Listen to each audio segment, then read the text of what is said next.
ça va, j'y pensais. Mais oui, on y pense tous maintenant. Ça va nous arriver. Hein. Ah bah oui, bien sûr qu'à un moment on oubliera d'appuyer sur REC. Et on sera vénère. Mais bon, Ouais, ce sera pas nous les plus vénères, hein. Je pense que ce sera nos auditeurs. je ne sais pas. Il faut que je passe une dédicace que je devais placer la dernière fois et que j'ai pas réussi à passer. Donc, je l'ai pas prévu dans mon truc parce que j'aimerais bien que ça rebondisse comme ça, tu vois. Ok, Mais si tu m'entends parler de Saint-Exupéry à un moment donné, laisse-moi finir là, Ok. juste la phrase. pas de problème. Ok, tac. Bonjour, vous écoutez bien La Confiture, je suis Sébastien, je suis avec Guillaume. Bonjour à tous. On a appris des trucs et on va vous les transmettre à notre façon parce que n'oubliez pas, la culture, c'est comme la confiture. Ça au moins, ça vous rendra pas malade. De quoi allons-nous parler aujourd'hui, Guillaume? Eh ben, on va commencer par parler de tatouage. Et ensuite, on va parler du temple du peuple.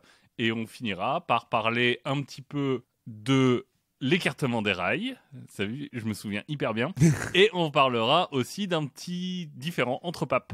Ah, les différentes papes, comme ça on va découvrir d'autres papes Ouais, et des nouveaux noms de papes. bizarres, cool.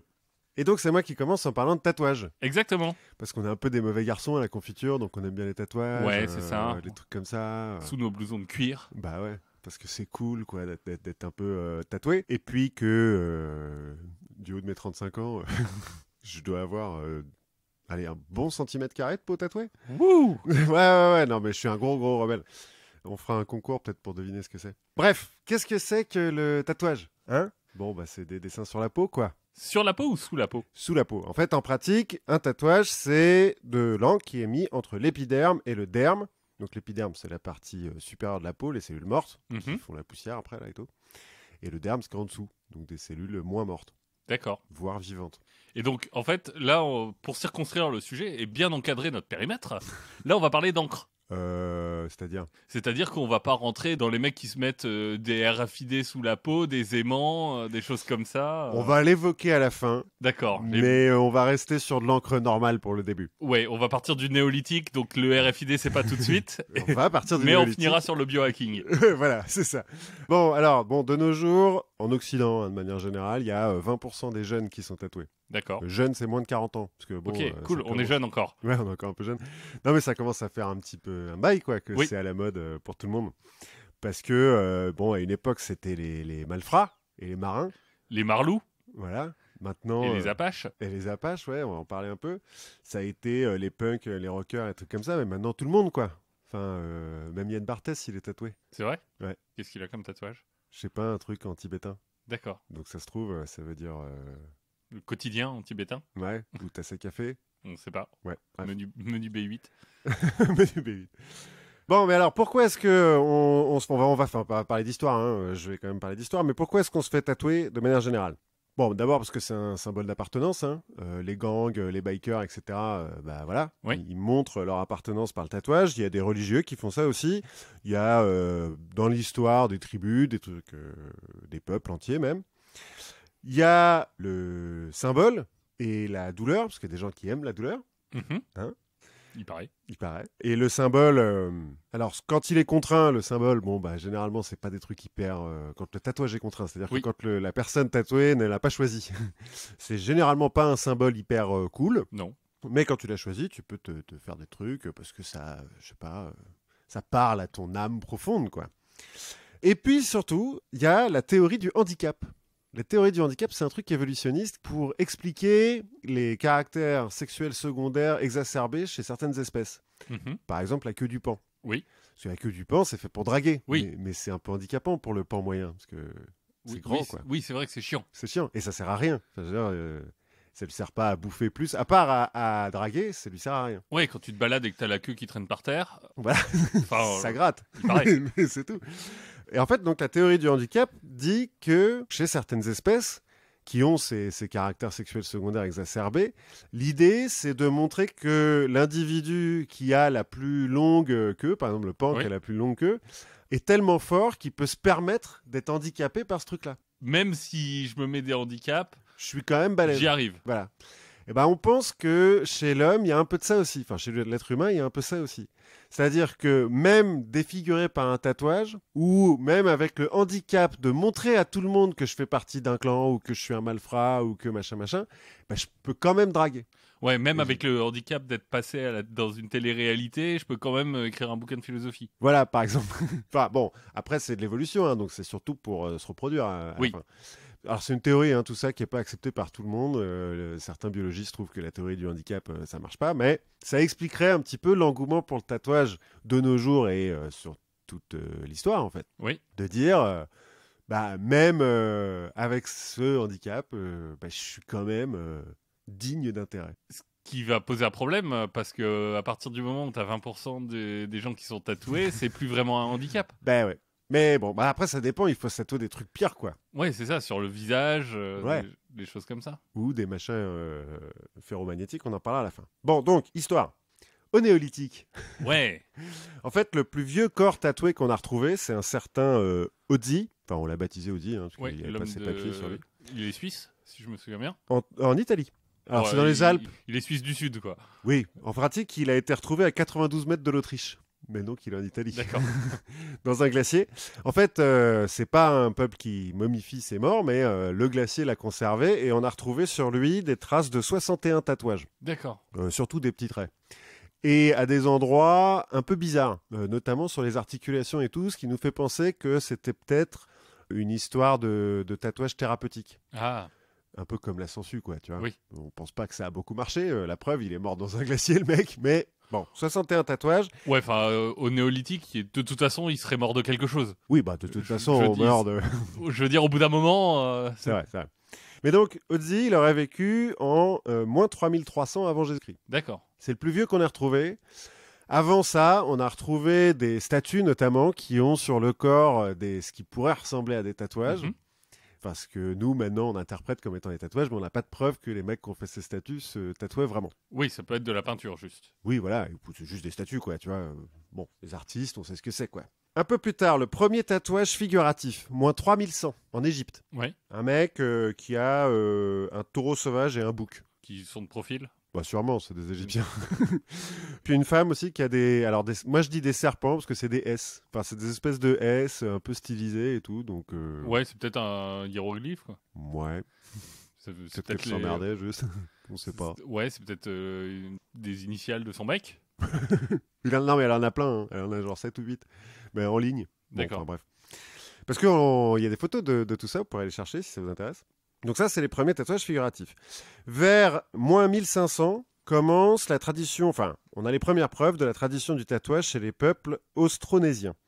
Les peuples austronésiens, c'est le peuple qui a colonisé, enfin peuplé après L'Austronésie. l'Austronésie, c'est-à-dire Taïwan, l'Indonésie, les Philippines, la Malaisie, toute l'Océanie sauf l'Australie D'accord. et la Polynésie.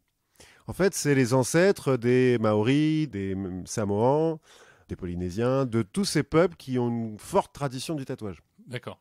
Oui, aujourd'hui, le tatouage tribal. Ouais. Mais qui l'ont gardé toute leur histoire, en fait. Mais même, en Indonésie, à cause de l'islam, on le verra, il y en a un petit peu moins, mais il y a quand même des traditions fortes de tatouage aussi en Indonésie, dans les Philippines, etc. Et donc tout cela viennent du même peuple, les Austronésiens, donc vers moins 1500. Vers moins 500, qui est-ce qu'on retrouve toujours dans les mauvais coups? Les Chinois? Les Scythes. Ah, les Scythes. Bah alors, les mauvais garçons, c'est des Scythes. C'est vrai. On a l'homme de Pazyryk. Bon, c'est un bled à la frontière entre la Mongolie et la Sibérie, donc c'est imprononçable. Et l'homme du coq et la princesse du coq. Ukok, U-K-O-K. Hein. Oui, rien à voir avec l'animal. Rien à voir. Donc tout ça, c'est des types qu'on a retrouvés momifiés. Oui. Et donc le premier, là, l'homme de Pazyryk. Je ne vais pas réussir à le prononcer bien, donc Pazyryk, on va dire. Oui, on s'excuse auprès de tous nos auditeurs qui nous écoutent de tous les sites Qui d'abord, nous écoutent. et les gens de Mongolie et de Sibérie. Ouais, alors, Donc l'homme de Pazyryk, il a tout le haut du corps tatoué. Donc tout le torse, le dos et les bras. D'accord. Avec plein de symboles différents qui sont pour la plupart des animaux. Des poissons, des trucs comme ça. L'homme du coq et la princesse du coq, ils en ont moins. Mais sur la princesse du coq, par exemple, il y en a un qu'on voit vachement bien. C'est une espèce de petite biche un petit peu stylisée. Oui. C'est un truc que tu pourrais parfaitement trouver dans le 11e maintenant. D'accord, donc Tu vois, c'est mignon, c'est Bambi. Ouais, c'est ça. C'est un peu mignon. Ça part en petites fleurettes et tout sur les bords. C'est superbe. Et vraiment, pas grand-chose à changer dans le tatouage depuis cette époque-là. Donc ça, c'est moins 500 avant Jésus-Christ. Et en fait, à la même époque, on trouve des traces de début de tradition du tatouage au Japon, chez les peuples Ainu, qui sont les indigènes du Japon. Oui. En Chine, en Alaska, au Groenland, chez les Inuits, en Amérique du Sud, au Maghreb, enfin en gros, partout dans le monde. Oui, c'est un truc qui vient pas d'une culture en particulier. Ouais, non, voilà, c'est pas une culture c'est vraiment toutes les cultures en même temps, ou presque, ont commencé à se tatouer. Et d'ailleurs, on peut se demander, mais pourquoi? C'est pas en même temps que le cannabis apparaît partout Si, plus ou moins. Alors, c'est peut-être lié. Je Non, sais pas. mais comment est-ce que les mecs ont eu l'idée d'aller se foutre de l'encre sous la peau? Enfin, déjà, l'encre, ils en ont pas à l'époque. Hein. On pense que c'est à cause du tatouage accidentel. Parce que pour se faire un tatouage, maintenant, on le fait avec des encres industrielles qui sont, on l'espère, pas trop toxiques. À une époque, on le faisait avec de l'encre de Chine. Mais à cette époque-là, on fait ça avec ce qu'on a, quoi. Oui, avec des pigments qu'on trouve un peu partout. Ouais, donc de la cendre, hein, du charbon, de la cendre, des plantes écrasées, des trucs comme ça. Mais en fait, tu peux te tatouer de façon accidentelle. Si tu te fais une blessure qui est suffisamment profonde pour traverser l'épiderme et arriver jusqu'au derme sans aller en dessous, c'est-à-dire que sans que tu aies un vrai tissu cicatriciel qui se mette en place, et que dans cette blessure, soit parce que, je sais pas, tu t'es ramassé la tronche sur un bout de charbon, soit parce que y a le chaman du coin qui s'est dit attends, je vais te mettre de la cendre, tu vas voir, ça va aller vachement mieux. Et après, tu te retrouves avec une trace qui ne part pas. Oui. Et puis, ils ont beau être au néolithique, là, les gars, ils sont quand même capables de faire 1 + 1 = 2, quoi. Oui, ils sont à peu près aussi intelligents que nous. Oui, plus ou moins.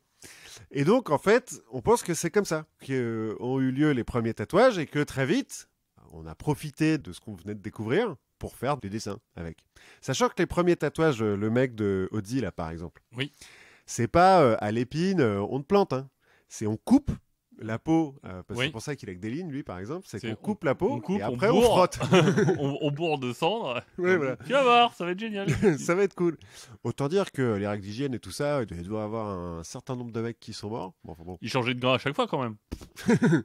Bon, après, très vite, on comprend que piquer, c'est plus pratique et puis que c'est quand même moins dangereux.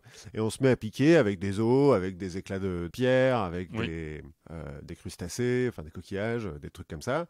Ça doit faire quand même ultra mal, hein, parce que... Oui, ça se fait toujours dans Polynésie. Ouais, je pense qu'en Polynésie, les tatouages traditionnels... Il y a encore... ça se fait toujours au marteau et à la petite épine, ouais. Et à la petite épine, ouais. À l'aiguille. À l'aiguille, pardon, ouais, pas l'épine. Bref. De manière générale, là, on arrive dans l'Antiquité, hein, puisque les Égyptiens, qu'est-ce que j'avais dit, moins 1500, ça va, ils sont déjà bien lancés, quoi. Dans l'Antiquité, le tatouage, c'est soit une pratique religieuse. Donc, comme en Égypte, par exemple, la plupart des momies égyptiennes qu'on a retrouvées tatouées sont des prêtres ou des prêtresses. Surtout des prêtresses, d'ailleurs. D'accord. Soit des pratiques magiques, où on te met un tatouage pour te protéger des maladies. Te porter chance. Voilà, des machins comme ça. Pour faire revenir l'être aimé comme un chien derrière son maître. Sûrement, ouais, des trucs comme ça. Soit des marqueurs sociaux. Chez les Maoris, par exemple, il n'y a que les nobles et les guerriers qui ont le droit de se tatouer. D'accord. Enfin, à l'époque, hein. Les petites gens, non, ils n'ont pas le droit. Bon, sachant que, vu comment, parce que les Maoris, ils sont tatoués de la tête aux pieds, hein, sur le visage et tout machin, donc t'as plutôt intérêt à ce que le mec qui te fasse le tatouage, il soit un petit peu expérimenté. Et donc, à le payer. Voilà. C'est en partie aussi pour ça qu'il n'y a que les nobles et tout qui le font. Soit, comme je disais, donc des marqueurs sociaux. Oui. Des marqueurs tribaux même. Ouais. On a par exemple différentes tribus aux quatre coins du monde, hein, mais notamment les Berbères d'Afrique du Nord, les Tchins de Birmanie ou les Dulong dans le Yunnan, qui, pour pas se faire piquer leurs femmes, les tatouent sur le visage. Comme ça, pour les gens extérieurs à la tribu, elles sont moches parce qu'elles sont tatouées. Et parce que l'homme s'adapte rapidement. Au sein de la tribu, une femme qui n'est pas tatouée, c'est pas normal, quoi. Voilà, c'est une femme de petite vertu. Ouais, limite. Et en fait, il y en a encore. Tu vois, alors que chez les vieilles dames maintenant, parce que la nouvelle génération a arrêté de le faire, mais... Merci Mao. Ouais. Ou en Birmanie, c'est pas Mao, mais c'est la junte militaire qui a commencé à interdire ce truc-là, mais en Birmanie, t'as encore des photos de mamie avec le visage entièrement tatoué. En Algérie, en Tunisie, tu trouves aussi Oui. des vieilles femmes berbères qui sont tatouées sur le visage. Et là, tu es à l'Antiquité, Ça- les Romains. Eh ben, on va en parler maintenant. Ah, cool. Ah non, on va commencer par parler des Juifs. D'accord, ok. Bah, parce que c'est un peu avant, quoi. Oui, c'est vrai. En fait, chez les Égyptiens, donc, je disais, c'est religieux ou c'est utilisé pour marquer les esclaves. C'est les premiers, plus ou moins, avec les Perses, à utiliser le tatouage pour marquer les esclaves. Ce qui fait qu'il y a beaucoup d'Hébreux, quand ils se barrent d'Égypte, à la suite de Moïse, qui sont tatoués. Et bah, de la même façon que les femmes dans les tribus dont je viens de parler, bah, ils reprennent un petit peu ça à leur compte, quoi. C'est un petit peu classe, quoi, Oui. de se tatouer. Et donc, pour se différencier des Égyptiens qui se tatouent de façon religieuse et qui les ont tatoués parce que c'est des esclaves, et des Perses chez qui ils arrivent après, qui font la même chose, et bah, dans le Lévitique, le judaïsme interdit le tatouage. Hop, fini. Comme ça, fini. C'est la première fois qu'il y a une religion qui interdit le tatouage. On arrive ensuite à Parce que l'Empire. la pratique de tatouer les esclaves, malheureusement, ça existe encore. Oui, oui. Ah oui, oui, mais ça, on va voir que c'est une pratique qui va durer longtemps Oui. Bah, et qui va couper un peu le monde en deux, en fait. et qui existe encore aujourd'hui, de nos jours, dans des sociétés civilisées comme la nôtre, ça existe encore. T'as un exemple précis ou Oui, quoi? j'ai des exemples précis en tête, notamment chez les femmes qui sont victimes de traite sexuelle. Ah oui. Elles sont souvent tatouées soit avec une référence à leur macro, Mhm. soit avec des références un peu dégradantes, comme des symboles de dollars, des billets ou des codes barres. Sympa. Sympa, sympa. Mais donc, je disais, les Perses aussi commencent aussi à tatouer leurs esclaves. Ils transmettent ça aux Grecs. Les Grecs, ils tatouent sur le front des esclaves une chouette ou un bateau de guerre quand il se trouve que c'est un esclave qui rame. Oui, Et bah, ils sont bien contents de faire ça. Et donc, le reste de la population grecque bah, évite de se tatouer pour pas avoir l'air... pour pas ressembler à un esclave. Voilà. En fait, on retrouve un petit peu le truc qu'on avait vu avec la barbe. Oui. C'est-à-dire que si les autres se tatouent pour être beaux, et ben nous, on va tatouer pour stigmatiser et donc on va pas se tatouer pour être beau. Voilà, on se démarque du barbare. Voilà, on fait l'inverse. Et pour les Grecs, tout le monde est barbare sauf les Grecs. Oui. Donc tous les autres se tatouent, hein, puisqu'on l'a vu, c'est partout en Europe. Mhm. Donc eux ne le font pas. Les Romains reprennent ce que font les Grecs, parce que c'est un peu des gros copieurs quand même. Oui. Sauf qu'ils arrêtent avec les chouettes et les bateaux. Ils mettent juste la première lettre du nom de famille du maître entre les deux yeux de l'esclave. D'accord, c'est un peu plus discret. C'est un petit peu plus discret. Ça leur permet de faire des blagues. Par exemple, Suétone raconte sa blague. Il n'y a pas plus lettré que les Nubiens. Puisque les Nubiens sont principalement des esclaves. Des esclaves. À Rome, et donc ils ont tous une lettre sur le front. Super, Suétone. Là encore, pas très woke, Suétone. Non, pas très woke à l'époque. On tatoue aussi les mercenaires pour être sûr qu'ils restent Qui dans reste- l'armée et puis qu'ils Oui. ne se barrent pas chez les autres. Et tout ça jusqu'au 4e siècle parce que... Alors, du coup, la question que j'avais sur les Romains, parce que moi j'ai appris beaucoup de l'histoire romaine grâce à des documentaires que j'ai vus, par exemple un sur un général qui finit dans les Jeux du cirque, Ouais. le fameux tatouage SPQR. Alors, j'ai pas lu de preuve directe de ce truc-là, mais le fait est que les premiers militaires à se tatouer sont les Romains, notamment parce qu'on tatoue les mercenaires. D'accord. Ça vient vers la fin de l'Empire romain où j'ai lu que ça commence à être un petit peu plus systématique et que les mecs se tatouent effectivement SPQR sur le bras.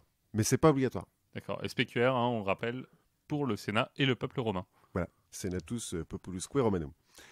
Et donc, Romanum Constantin, l'empereur Constantin qui s'est converti à la chrétienté, tout ça, bah, il interdit de tatouer sur le visage parce que le visage a été créé à l'image de Dieu et donc doit rester vierge. Bon, peut-être que Dieu est tatoué. Hein. Alors déjà, ça il le sait pas, Constantin, et puis il interdit que sur le visage, hein, c'est-à-dire que tu Oui. peux continuer à te faire tatouer ailleurs, sur les bras, sur les mains et tout, machin, pas de problème. Donc voilà, c'est cette opposition entre les peuples qui se tatouent parce qu'ils trouvent ça joli, et les peuples qui tatouent pour stigmatiser. D'ailleurs, dans l'Empire romain, on appelle ça des stigmates. Oui. Le tatouage, parce qu'on n'a pas de mot encore pour dire tatouage.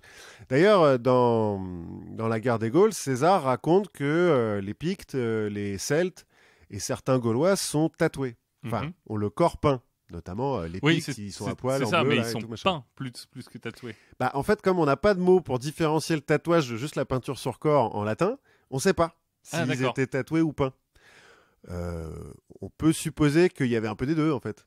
Oui. Ou que peut-être que les Pictes faisaient que se peindre et que les Celtes se tatouaient. Mais bon, D'accord. Donc la langue nous a coupé de Bah, l'histoire. Ouais, parce qu'on n'a pas de mot à l'époque. Enfin, on a le mot stigmate. Mais bon, stigmate, ça peut vouloir dire autre chose aussi. Ça peut aussi vouloir dire cicatrice, quoi.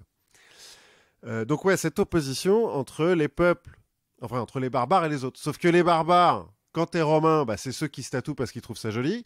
Mais quand t'es picte, bah, c'est ceux qui tatouent leurs esclaves. Oui. Là, tout le monde est le barbare de l'autre, quoi, finalement. Bref. C'est beau. C'est vrai, t'as vu. C'est ça d'être woke. On continue, et ça continue dans le même truc. Au 8e siècle, le concile de Nicée II finit le problème des iconoclastes entre l'église de Rome et l'église de Byzance. Oui. Et pour se faire bien voir du pape, Charlemagne, qui est quand même bien dans l'histoire du concile de Nicée, bon, il n'est pas au concile parce qu'il est roi, mais... je crois que c'est moins une question de se faire bien voir du pape, parce que quand même, c'est lui qui choisit le pape à l'époque. Oui, mais c'est pas une raison pour que... Non, parce que globalement, Charlemagne, à l'époque... c'est un peu le chef de tout. Voilà, oui. Pour reprendre une expression que j'ai déjà entendue, il pèse dans le game. Oui, c'est vrai. C'est vrai qu'il pèse dans le game. Bah non, mais ça, il peut quand même avoir envie de faire plaisir au pape. Après, ça n'empêche pas joie de recevoir, plaisir d'offrir. Ouais, voilà. Parce qu'en fait, j'ai lu des comptes rendus du concile de Nicée de... Waouh. Alors... des résumés, des comptes rendus du concile de Nicée 2. On parle pas de tatouage, on parle pas de peinture sur corps, on parle pas de trucs comme ça. Mais on parle des icônes. Il faut pas faire d'icônes, etc. Et juste après, Charlemagne donc fait une loi. Oui, mais c'est un nom particulier. Une admonitio generalis, une exhortation générale. D'accord. Dans laquelle, bon, il met en place l'école pour tous. C'est un détail. Oui, ce sacré Charlemagne. Voilà, mais il interdit le tatouage aussi. D'accord. Et à cause de Charlemagne, en fait, en Europe, pendant presque 1000 ans, on va plus se tatouer. Ou presque. Preuve qu'il pèse. Preuve qu'il pèse grave dans le game. Enfin, dans l'Europe chrétienne. Oui. Et dans l'Europe scandinave, d'ailleurs, parce que les Vikings ne se tatouent pas. D'accord. Parce qu'ils aiment pas ça, parce qu'ils doivent avoir des ennemis qui sont tatoués. Oui, sûrement. Oui. Bah, ça doit être les germaniques aussi, non? Ouais, les Russes, peut-être. Enfin, les Russes, RUS, le peuple. Oui, le peuple vivait, russe, le peuple de Saint-Olga. Voilà. Qui, eux, étaient tatoués de la tête aux pieds. Et donc, dans la chrétienté, pendant 1000 ans, pas de tatouage, à l'exception des pèlerins qui vont en Terre Sainte et qui se font tatouer la croix de Jérusalem sur le bras droit, généralement, pour prouver qu'ils y sont allés. Donc, pendant les croisades, tout ça. Les chevaliers de l'ordre de Saint-Jean de Jérusalem, ceux du Corso, ceux qui vont devenir pirates, qui vont se tatouer, du coup, parce qu'ils sont pirates. Ouais, c'est cool. Mais pour montrer qu'ils font partie de l'ordre. Les chrétiens coptes en Égypte, ça, c'est encore le cas, pour se différencier des musulmans, en fait. Et les chrétiens de Bosnie-Herzégovine qui, pendant l'occupation ottomane, donc à partir de 1463, vont commencer à tatouer leurs gosses avec des symboles chrétiens pour leur éviter de se faire choper de force par l'armée ottomane et de se faire convertir de force à l'islam. Pour devenir des janissaires. Par exemple. Ils vont tatouer leurs femmes aussi pour leur éviter l'esclavage. Ouais, c'est une sorte à la fois d'assurance contre l'oppresseur, mais aussi un peu de marque de rébellion. Ouais, voilà. Bon, alors après, rien ne dit que ça a marché, parce que le recruteur de l'armée ottomane moyen, oui, je pense qu'il s'en fout un petit peu qu'il y ait une croix sur le dos d'un type, quoi. Oui, de toute façon, il se dit que son espérance de vie étant pas très longue, ouais, voilà. Ça se verra pas trop. C'est plus ou moins la première fois qu'on fait des tatouages pour essayer de se protéger comme ça. Ça va rarement marcher. D'accord. Mais on va le revoir. À peu près à la même année dans la même période que Charlemagne qui interdit le tatouage, on a l'islam qui, elle aussi, interdit le tatouage. Ok. Par les hadiths, en fait, pas par le Coran, mais par des hadiths. Donc chez les sunnites, c'est interdit. Chez les chiites, faut se différencier un petit peu. Les hadiths, voilà, c'est pas très clair, tout ça, c'est de la poésie quand même. Donc, ça va. Donc, chez les chiites, il faut pas que ça soit trop visible, mais on a le droit de se tatouer. Et puis, comme ils ont tout un truc d'autoflagellation et tout, il faut se faire du mal, le tatouage, ça va. Et ce qui fait que en Perse, on va garder une tradition du tatouage jusqu'à maintenant. Et au Liban aussi. Mais alors, au Liban, c'est plus parce qu'il y a tellement de cultures qui se mélangent. Ouais, voilà, que c'est une façon de montrer à qui t'appartiens, quoi. C'est un peu ton maillot de foot, quoi. Ouais. En Chine, pareil. C'est-à-dire qu'au début, tu as la tradition du tatouage, tout le monde se tatoue, c'est joli. Et puis, à partir du 3e siècle, peut-être même avant, mais moi, les seuls que j'ai trouvés, c'est le 3e siècle, on commence, pareil, à tatouer les criminels et les esclaves. Alors, pas beaucoup les esclaves, parce qu'il n'y a pas beaucoup d'esclaves en Chine, mais les criminels. On leur tatoue ou ce qu'ils ont fait, ou juste prisonniers sur le front, histoire que... voilà. Oui, comme ça ça marche bien. On ne s'est pas encore fait chier à les marquer au fer rouge. Parce que... En fait, avant de les tatouer, on les marquait au fer rouge. Oui. On devait en perdre trop. Ah oui, je pense que c'est pas très bon pour la peau. Oui, mais oui, je pense que tu as plus de chances de mourir quand tu te fais marquer au fer rouge que quand tu te fais tatouer, même si tu te fais tatouer. Un peu sommairement. Ouais, voilà. Donc, c'est même dans l'Empire romain, c'est pareil. Hein. Au début, ils marquent au fer rouge, puis après, ils disent ouais, non, en plus, ça pue. Oui. Tu vois, ça sent le cochon grillé et tout. Bon. Ouais, et puis la marque au fer rouge, tu vas peut-être pouvoir la cacher un peu plus facilement. Bah, de loin, ça se voit moins, quoi. Oui. Parce que c'est à la couleur de la peau, en soi. Oui. Du tissu cicatriciel, mais bon. Donc, en Chine, le tatouage devient tabou, hein, et va le rester pendant hyper longtemps, jusqu'à maintenant, hein, plus ou moins.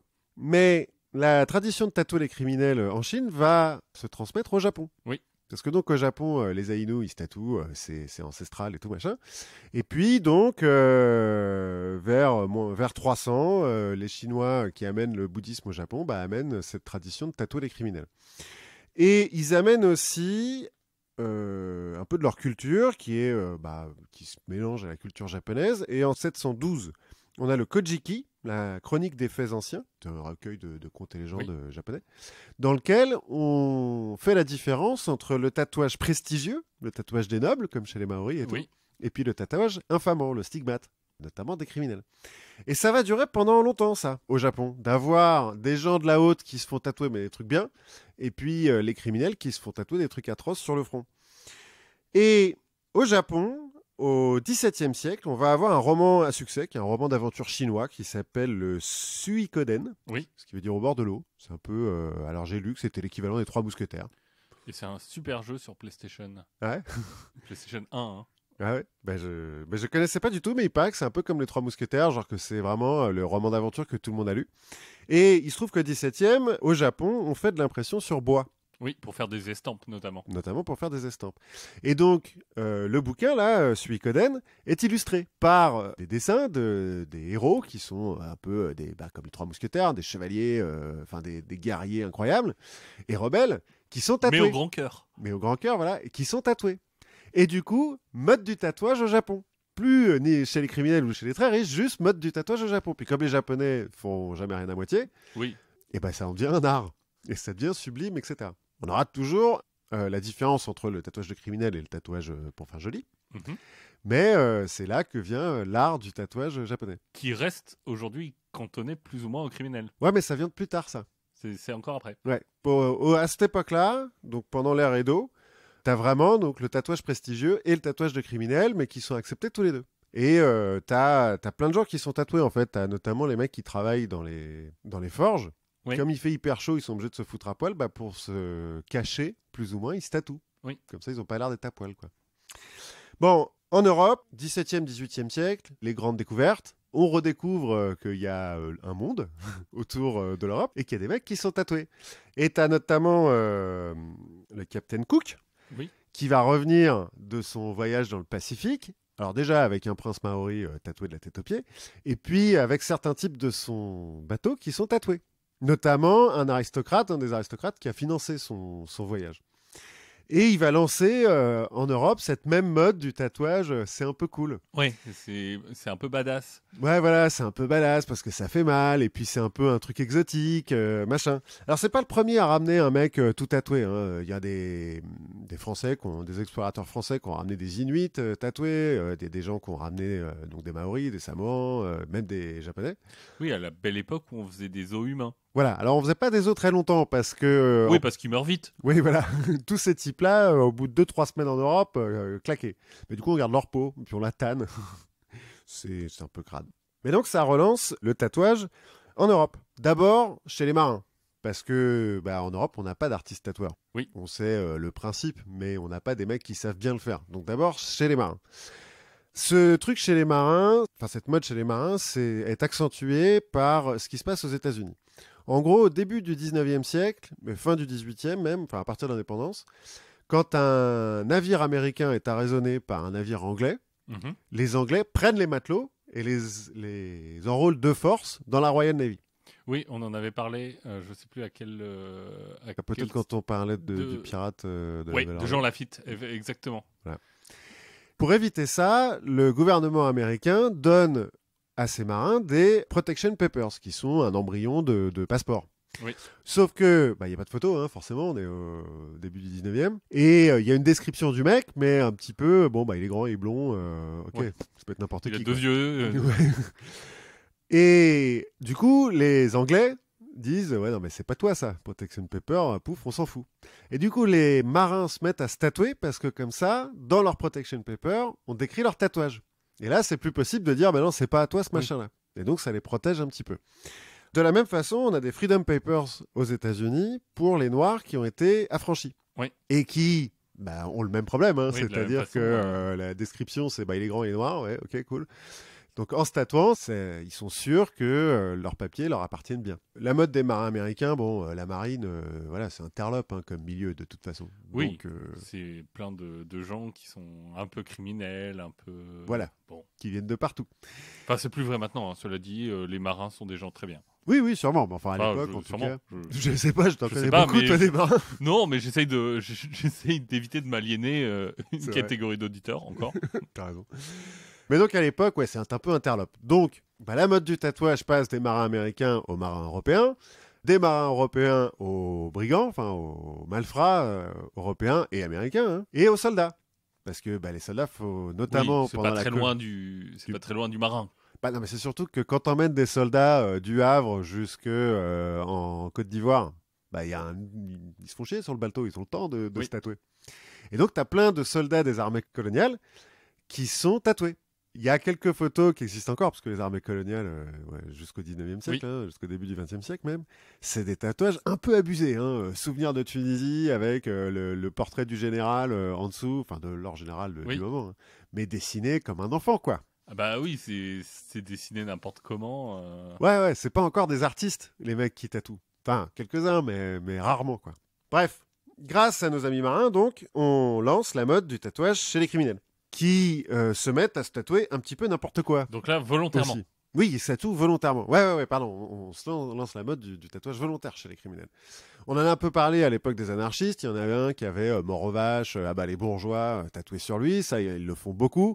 Il y en a même qui vont jusqu'à ce que le tatouer sur le front. Oui. Ce qui est un peu con, quand même. Ce qui est pratique pour trouver du boulot. Oui, voilà.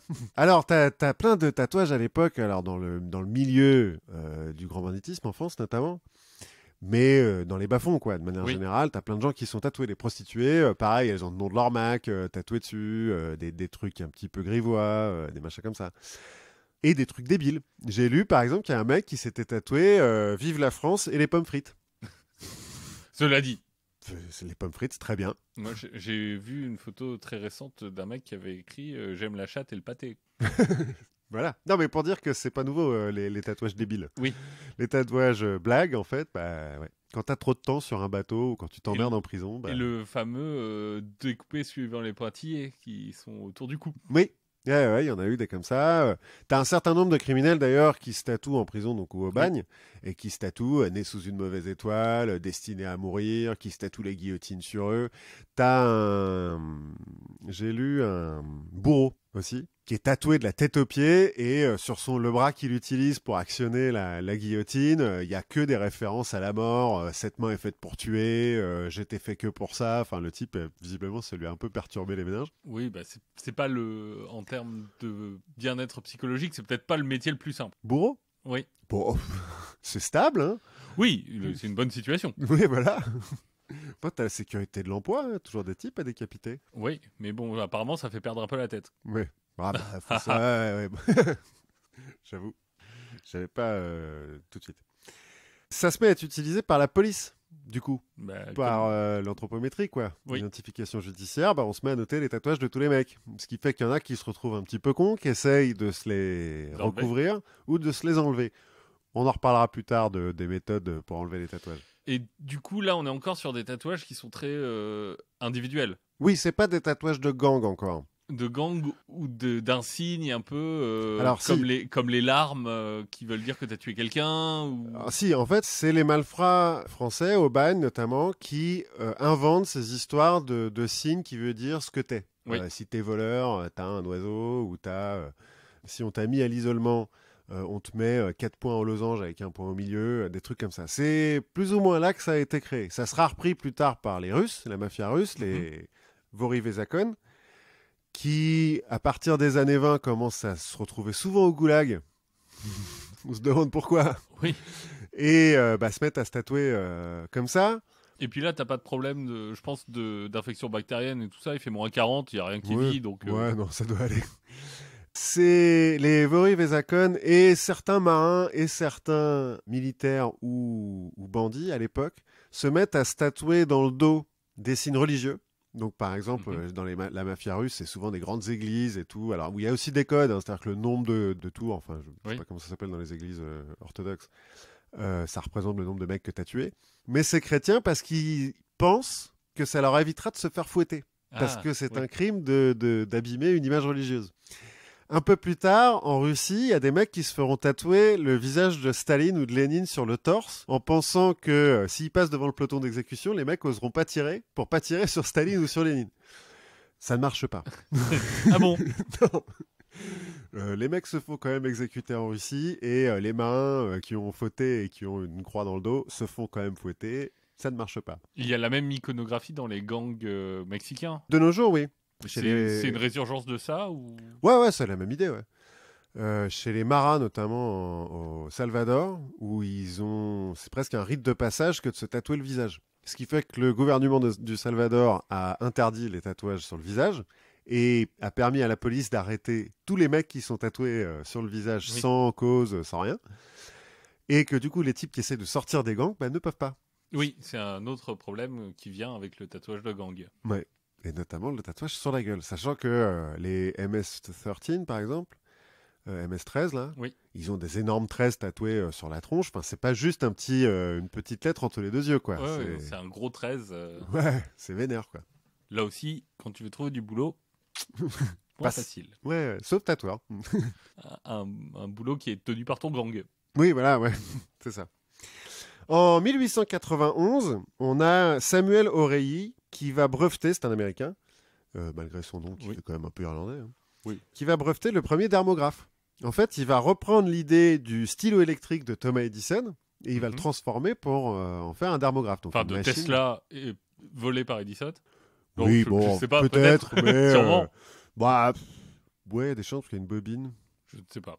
Non, je connais pas assez bien le truc. Mais enfin bref, Thomas Edison avait breveté le stylo électrique, qui était en fait un embryon de photocopieuse. Et puis Samuel Oreilly s'est dit, mais attends, c'est super. Parce que donc le stylo électrique, il fait des trous dans la feuille pour qu'ensuite, on n'ait plus qu'à repasser un rouleau d'encre dessus, puis ça écrit la même chose. Là, on fait la même chose avec une épingle au bout, une aiguille, voilà. On trempe dans l'encre et puis on tatoue avec ça. Il semblerait que Samuel Oreilly ait testé sur Thomas Edison, qui avait donc deux petits points tatoués sur les poignets. Il s'est fait que des petits points, il est pas bon. Donc voilà, le tatouage à cette époque-là, ça fait quand même vachement criminel. Au Japon, c'est à la même époque, là, c'est le début de l'ère Meiji, où c'est surtout les criminels maintenant qui se font tatouer. Oui, parce qu'il n'y a plus de nobles. Déjà, il n'y a plus de nobles. Et puis, le gouvernement de l'ère Meiji interdit le tatouage pour tout le monde. Oui, l'ère Meiji, pour ceux qui ne connaissent pas, c'est le moment où le Japon se rouvre à l'Occident, abolit les castes, et donc il n'y a plus de nobles. Et j'imagine que le tatouage, c'est aussi parce que les Occidentaux le font pas. C'est le moment où on amène des trains. Oui, c'est ça, c'est pour ressembler aux Occidentaux. Parce que les Occidentaux sont très peu tatoués, ou que leurs criminels. Les types, les dirigeants de l'ère Meiji disent on se tatoue plus. Après, c'était pas forcément les nobles au Japon, il semblerait que c'était surtout les riches commerçants, qui n'avaient pas le droit de s'habiller comme des nobles et qui, du coup, pour montrer qu'ils étaient riches, qui n'avaient pas le droit de porter le sabre, mais qui, du coup, trouvaient autre chose. Voilà. Et du coup, les mecs qui sont déjà tatoués, sont pareil, difficiles de trouver du boulot. Et c'est comme ça qu'on va avoir la création de la tradition des Yakuza tatoués. Oui. Qui pose encore des problèmes aujourd'hui au Japon.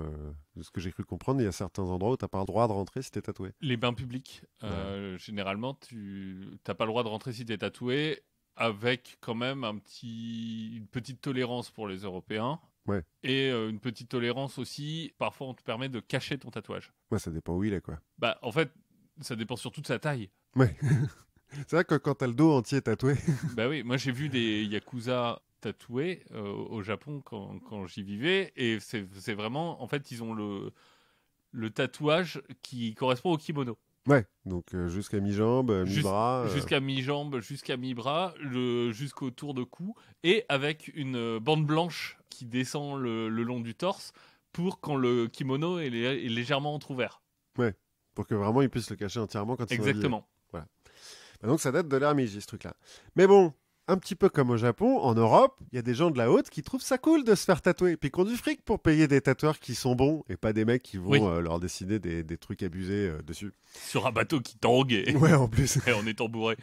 Et on va se mettre à avoir des têtes couronnées, par exemple, qui sont tatouées. Ah bon? On a le tsar Nicolas II, qui va se tatouer un dragon pendant qu'il fait un voyage au Japon. Alors avant qu'il soit tsar, quand il est tsarovitch.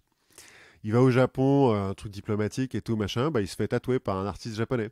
Il y a Alexandre Ier de Yougoslavie, qui a un aigle sur le torse. Frédéric IX du Danemark, qui a été marin à une époque, donc il a plein de tatouages de marin. On a Édouard VII d'Angleterre, qui a une croix. Et George V, son fils, le fils d'Édouard VII, qui a un dragon aussi, qui s'est fait faire au Japon. Et alors, des rois tatoués en Angleterre, il y en a depuis belle lurette, parce que le premier roi tatoué anglais, c'est Harold II. D'accord. Celui qui s'est fait pourrir par Guillaume le Conquérant. Voilà, à Hastings, donc il est mort à Hastings, et dont on a identifié le corps grâce à son tatouage. D'accord. Qui disait « à Edith et à l'Angleterre ». Edith, c'est sa femme. Mais on n'a pas que des présidents, des rois, on a des présidents aussi. Parce que les rois anglais, ils ont aussi une petite tradition de piercing.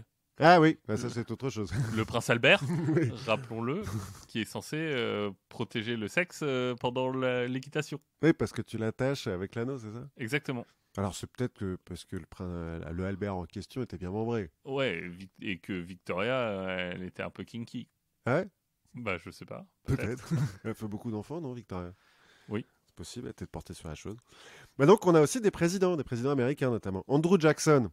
Il a un énorme tomahawk tatoué sur l'intérieur de la cuisse. Oui. Quand on sait ce qu'il a fait aux Indiens, ça se demandait un petit peu pourquoi, mais bon. Bah, pour se moquer jusqu'au bout, peut-être. Peut-être. James Polk, le 11e président américain, alors qui est pas, moi je le connaissais pas avant. Il a tatoué un caractère chinois qui est censé vouloir dire eager en anglais, donc pressé ou avide. Oui. Bon comme tous les tatouages caractère chinois, ça se trouve ça veut dire tasse à café ou connard, mais bon. Il avait ça. Theodore Roosevelt. Normal. On s'y attendait. Les armoiries de sa famille. Du coup, Franklin Roosevelt aussi, les armoiries de sa famille. C'est une tradition. Churchill était tatoué, une encre sur le bras. Parce qu'il a été marin aussi, non? Non, comme ça. Enfin, peut-être qu'il a été marin, mais c'était un peu plus juste comme ça. C'était un soir où il était bourré. Enfin, alors, il y a en fait, dans la haute société en Europe, tu as pas mal d'adolescents qui se tatouent, mais eux-mêmes. Tu vois, un peu, je casse mon stylo, je prends l'épingle à repriser de ma mère et puis je me tatoue moi-même, quoi. Ce qui fait que j'ai lu notamment une interview d'un tatoueur à Paris en 1891 qui dit, de temps en temps, j'ai des types un petit peu de la haute qui viennent et qui me demandent de leur recouvrir les trucs débiles qui se sont tatoués quand ils étaient ados. Je vous dirai pas quoi, ni qui, parce que bon, secret professionnel, tout ça, quoi. Il y a Staline aussi qui était tatoué. Oui. Bon, lui, quand il était brigand, quoi. Oui. Il a une tête de mort sur le torse. Mais ce qui veut dire qu'à Yalta, il n'y a que des tatoués. Parce que, Yalta, c'est Franklin Roosevelt, Churchill et Staline, que des tatoués. Hop. On pense que c'est pour ça que De Gaulle n'a pas été invité. Oui, sûrement. Oui, c'est sûr. Parce que De Gaulle, par contre, non, c'est la France et tout. Il est pas tatoué, il n'a pas un tank sur la fesse droite? Je ne crois pas. Enfin, en tout cas, je ne l'ai pas lu. Peut-être qu'il avait à Geneviève. Non, c'est Geneviève? Non, tu le confonds avec Geneviève de Frontenay qui est un peu plus vieille. Non, mais comment elle s'appelait, la femme de Gaulle? Elle a un nom à la con aussi. Je ne sais plus. Bon, bref. Mais non, a priori, De Gaulle n'était pas tatoué. Deuxième Guerre mondiale, on a une nouvelle utilisation du tatouage qui est un petit peu Oui, là on retourne du côté des Juifs. Du stigmate, ouais. L'efficacité allemande, on tatoue des numéros, alors sur les Juifs, mais pas seulement. Oui, sur seulement. Tous les gens qui sont dans les camps de concentration. Et sur les SS, qui se tatouent leur groupe sanguin à l'intérieur du bras. Pour les transfusions, pour que ce soit plus facile. Voilà, et qui du coup, si tu croises un Allemand qui a eu l'âge d'être un SS et qui a une cicatrice à l'intérieur du bras, c'est possible qu'il soit tiré sur son tatouage de SS pour éviter de... Oui. Voilà. Bref. Ouais, alors ne stigmatisons pas. Le SS moyen. Non, il y en a qui se sont fait enrôler là-dedans, ils étaient bourrés, mais bon. Ouais, on va dire ça. Si, ça, je pense. Alors, on n'est même pas obligé de le dire, en fait. Ouais, parce que tu vois, s'il n'y a pas de SS qui nous écoutent, ça va. Moi, je veux bien les perdre, ceux-là. Ouais, allez. Autant les marins, je préférais les garder, mais alors les SS, je m'en fous. Mais bon. Ils avaient quand même un certain sens du style. Mais bon. La preuve, ils étaient tatoués. Oui, l'uniforme. Et puis bon, à partir des années 60, bah voilà, là c'est la révolution du tatouage, c'est la renaissance du tatouage, même on appelle ça comme ça, bah, grâce aux rockers de manière générale. Il paraît que c'est Janis Joplin qui a lancé vachement la mode parce qu'elle avait un petit cœur tatoué sur les seins, donc ça se voyait. Et puis bon, bah voilà, maintenant après c'est parti quoi. Oui. Après les années 60, il n'y a plus de limite, tout le monde est tatoué. Justin Trudeau, il est tatoué. Tous les footballeurs, ils sont tatoués. Ink Master à la voilà. télé. Même au musée du Quai Branly, on fait des expositions sur le tatouage. Oui, elle était très très bien cette expo. Bah voilà, moi je l'ai raté. Et bah, c'était une expo qui valait vraiment le coup d'ailleurs. Espérons qu'elle revienne un jour. Bref, qu'est-ce qui change aujourd'hui? Bah déjà aujourd'hui, on utilise des encres pas toxiques. C'est mieux. C'est mieux. Parce que dans l'explication, là, en 1891 du tatoueur, il dit ouais, vous voyez les hommes tatoués qui sont dans les foires, parce que dans les freak shows, il y a un peu des hommes qui sont tatoués, un peu comme aujourd'hui encore, hein, mais. Il dit bon bah il y en a un qui est venu me voir là pour que je lui finisse ses tatouages qu'il avait commencé en Europe de l'Est. Il dit que c'était Tartare qu'il avait tatoué. À chaque fois qu'il avait une séance de tatouage, ce type-là, par les Tartares, il devait attendre 10 jours pour être sûr de pas mourir. Parce qu'il faisait ça n'importe comment. Oui. Quoi. Les tatouages en prison, c'est souvent de la cendre mélangée à de l'urine. Parce que l'urine, ceci dit, c'est antiseptique. Voilà. C'est pour ça qu'ils font ça. Mais l'OMS nous a dit que l'urine de petits garçons ne guérissait pas le coronavirus. Ah mince. Donc n'essayez pas chez vous. Donc le deal que je viens de faire avec l'école maternelle trop tard. chez moi, merde, ça sert à rien. Dommage. Bon, pour finir, donc comme on le disait au début, aujourd'hui le tatouage on l'utilise en médecine notamment pour placer les machines pour faire les thérapies par radiographie. Oui. Mon grand-père, son tatouage, c'était ça. On le fait pour réparer les femmes qui sont fait faire une ablation du sein, par exemple. On leur tatoue parfois des tétons. Il y a des scientifiques qui sont en train de développer, alors ça marche pour l'instant, sur des peaux de cochon, des encres qui changeraient de couleur en fonction de certaines données physiologiques, notamment le pH, la glycémie et le taux de sodium. Ouais, comme les petites voitures qu'on avait quand on était petit et qui changeaient de couleur quand tu les mettais dans l'eau chaude. Ouais, par exemple, plus ou moins. Mais en fait, l'application, c'est surtout pour les diabétiques. Ça leur montrerait quand est-ce qu'il faut se faire une picouse d'insuline ou il faut prendre un bout de chocolat parce qu'il y a un problème. Il y a Nokia qui a breveté une encre ferromagnétique qui permettrait, selon eux, d'avoir des tatouages vibrants, donc, qui vibreraient quand on t'appelle, par exemple. Sympa. Ouais. Vu comment c'est toxique, généralement les trucs ferromagnétiques. Oui, c'est ça, c'est des trucs qui sont très jolis mais dégueulasses du point de vue de la santé. Je suis pas sûr que ça marche jamais. Et on commence à faire des tatouages connectés, donc avec des puces RFID effectivement dedans qui sont censés servir de télécommande. Et dernier mot pour finir, est-ce que tu sais quand est-ce qu'on a découvert pourquoi est-ce que le tatouage reste sur la peau à vie? Je dirais les années 50. En 2018. Ah oui? Le 6 mars, pour être précis. Enfin, l'article a été publié le 6 mars 2018. D'accord, donc il y a seulement par 2 une équipe ans. française. Ouais. Ah oui. En fait, ils ont découvert, bon, on se passe l'expérience, mais pourquoi ça reste? C'est que les particules de pigments sont trop grosses pour qui sont dans le derme, hein, parce que ce qui est dans l'épiderme, donc ça part. Ce qui est dans le derme, les particules de pigments sont trop grosses pour être évacuées bêtement. Donc elles sont bouffées par les macrophages. Les macrophages, c'est les éboueurs du corps, hein, ça bouffe tout ce qui ne doit pas être là. Sauf que le macrophage lui-même ne peut pas détruire la particule de pigment. Du coup, meurt en essayant, se fait bouffer par un autre macrophage, etc. Et donc en fait, ça reste pas, c'est un cycle, c'est un équilibre qui fait rester, et c'est un cycle permanent. Voilà. Mais au fur et à mesure, ça finit par s'enfoncer quand même un petit peu dans le derme et par diffuser un petit peu. Et c'est pour ça que les vieux tatouages sont un peu flous, quoi. Oui, d'accord, mais c'est intéressant. Je pensais que c'était plus simple que ça. Bah non. En fait, je pense que, effectivement, dans les années 50, il y a un mec qui a dit, c'est bon, ça reste. C'est entre le derme et l'épiderme, on n'en a pas besoin de savoir plus, et personne s'était posé la question jusque-là. Eh ben, c'est intéressant. Je m'étais jamais posé la question. Enfin, pour moi, c'était juste un truc qui flottait à la frontière entre les deux. Et donc, quand on se détatoue au laser, par exemple, on utilise le laser pour péter les particules de pigment, enfin pour les rendre plus petites, en fait, pour qu'elles soient digérables, entre guillemets, par les macrophages. Et donc je disais, le détatouage à l'époque, on utilise tout et n'importe quoi. Parce que donc, t'arraches le derme, quoi. Soit t'arraches le derme, effectivement, soit tu refais des plaies au même endroit et ils essayent de foutre de l'acide dedans parce qu'ils ont dû voir que ça diluait, ça dissolvait, l'encre. Mais l'acide, c'est soit du jus de citron, des fois ils le frottent avec du sel, ils mettent de la merde de pigeon dedans, enfin... Ouais, ils essayent, quoi. Ils essayent, ouais, ils tentent des trucs, puis de toute façon, au bout d'un moment, c'est juste dégueu, ça ressemble plus à rien, puis il faut, bah c'est bon, C'est t'as bon, plus de tatouage là. on peut plus te reconnaître. De toute façon, t'as une chance sur 2 de mourir dans les 10 jours qui viennent, donc bouf. Voilà, c'était le tatouage. Eh ben, c'était cool. Moi, je vais te parler d'un mec qui n'était pas tatoué. En tout cas, pas que je sache. Il était pape. Non, il était pas pape. Il était mieux que ça. On verra qui il est à un moment. Mais en tout cas, son nom, je peux te le dire, c'est Jim Jones. Ah bah c'est un bon nom de mec tatoué, ça, Jim Jones. Jim Jones, il est né le 13 mai 31 à Crète. Donc Crète, comme son nom l'indique, hein, dans l'Indiana.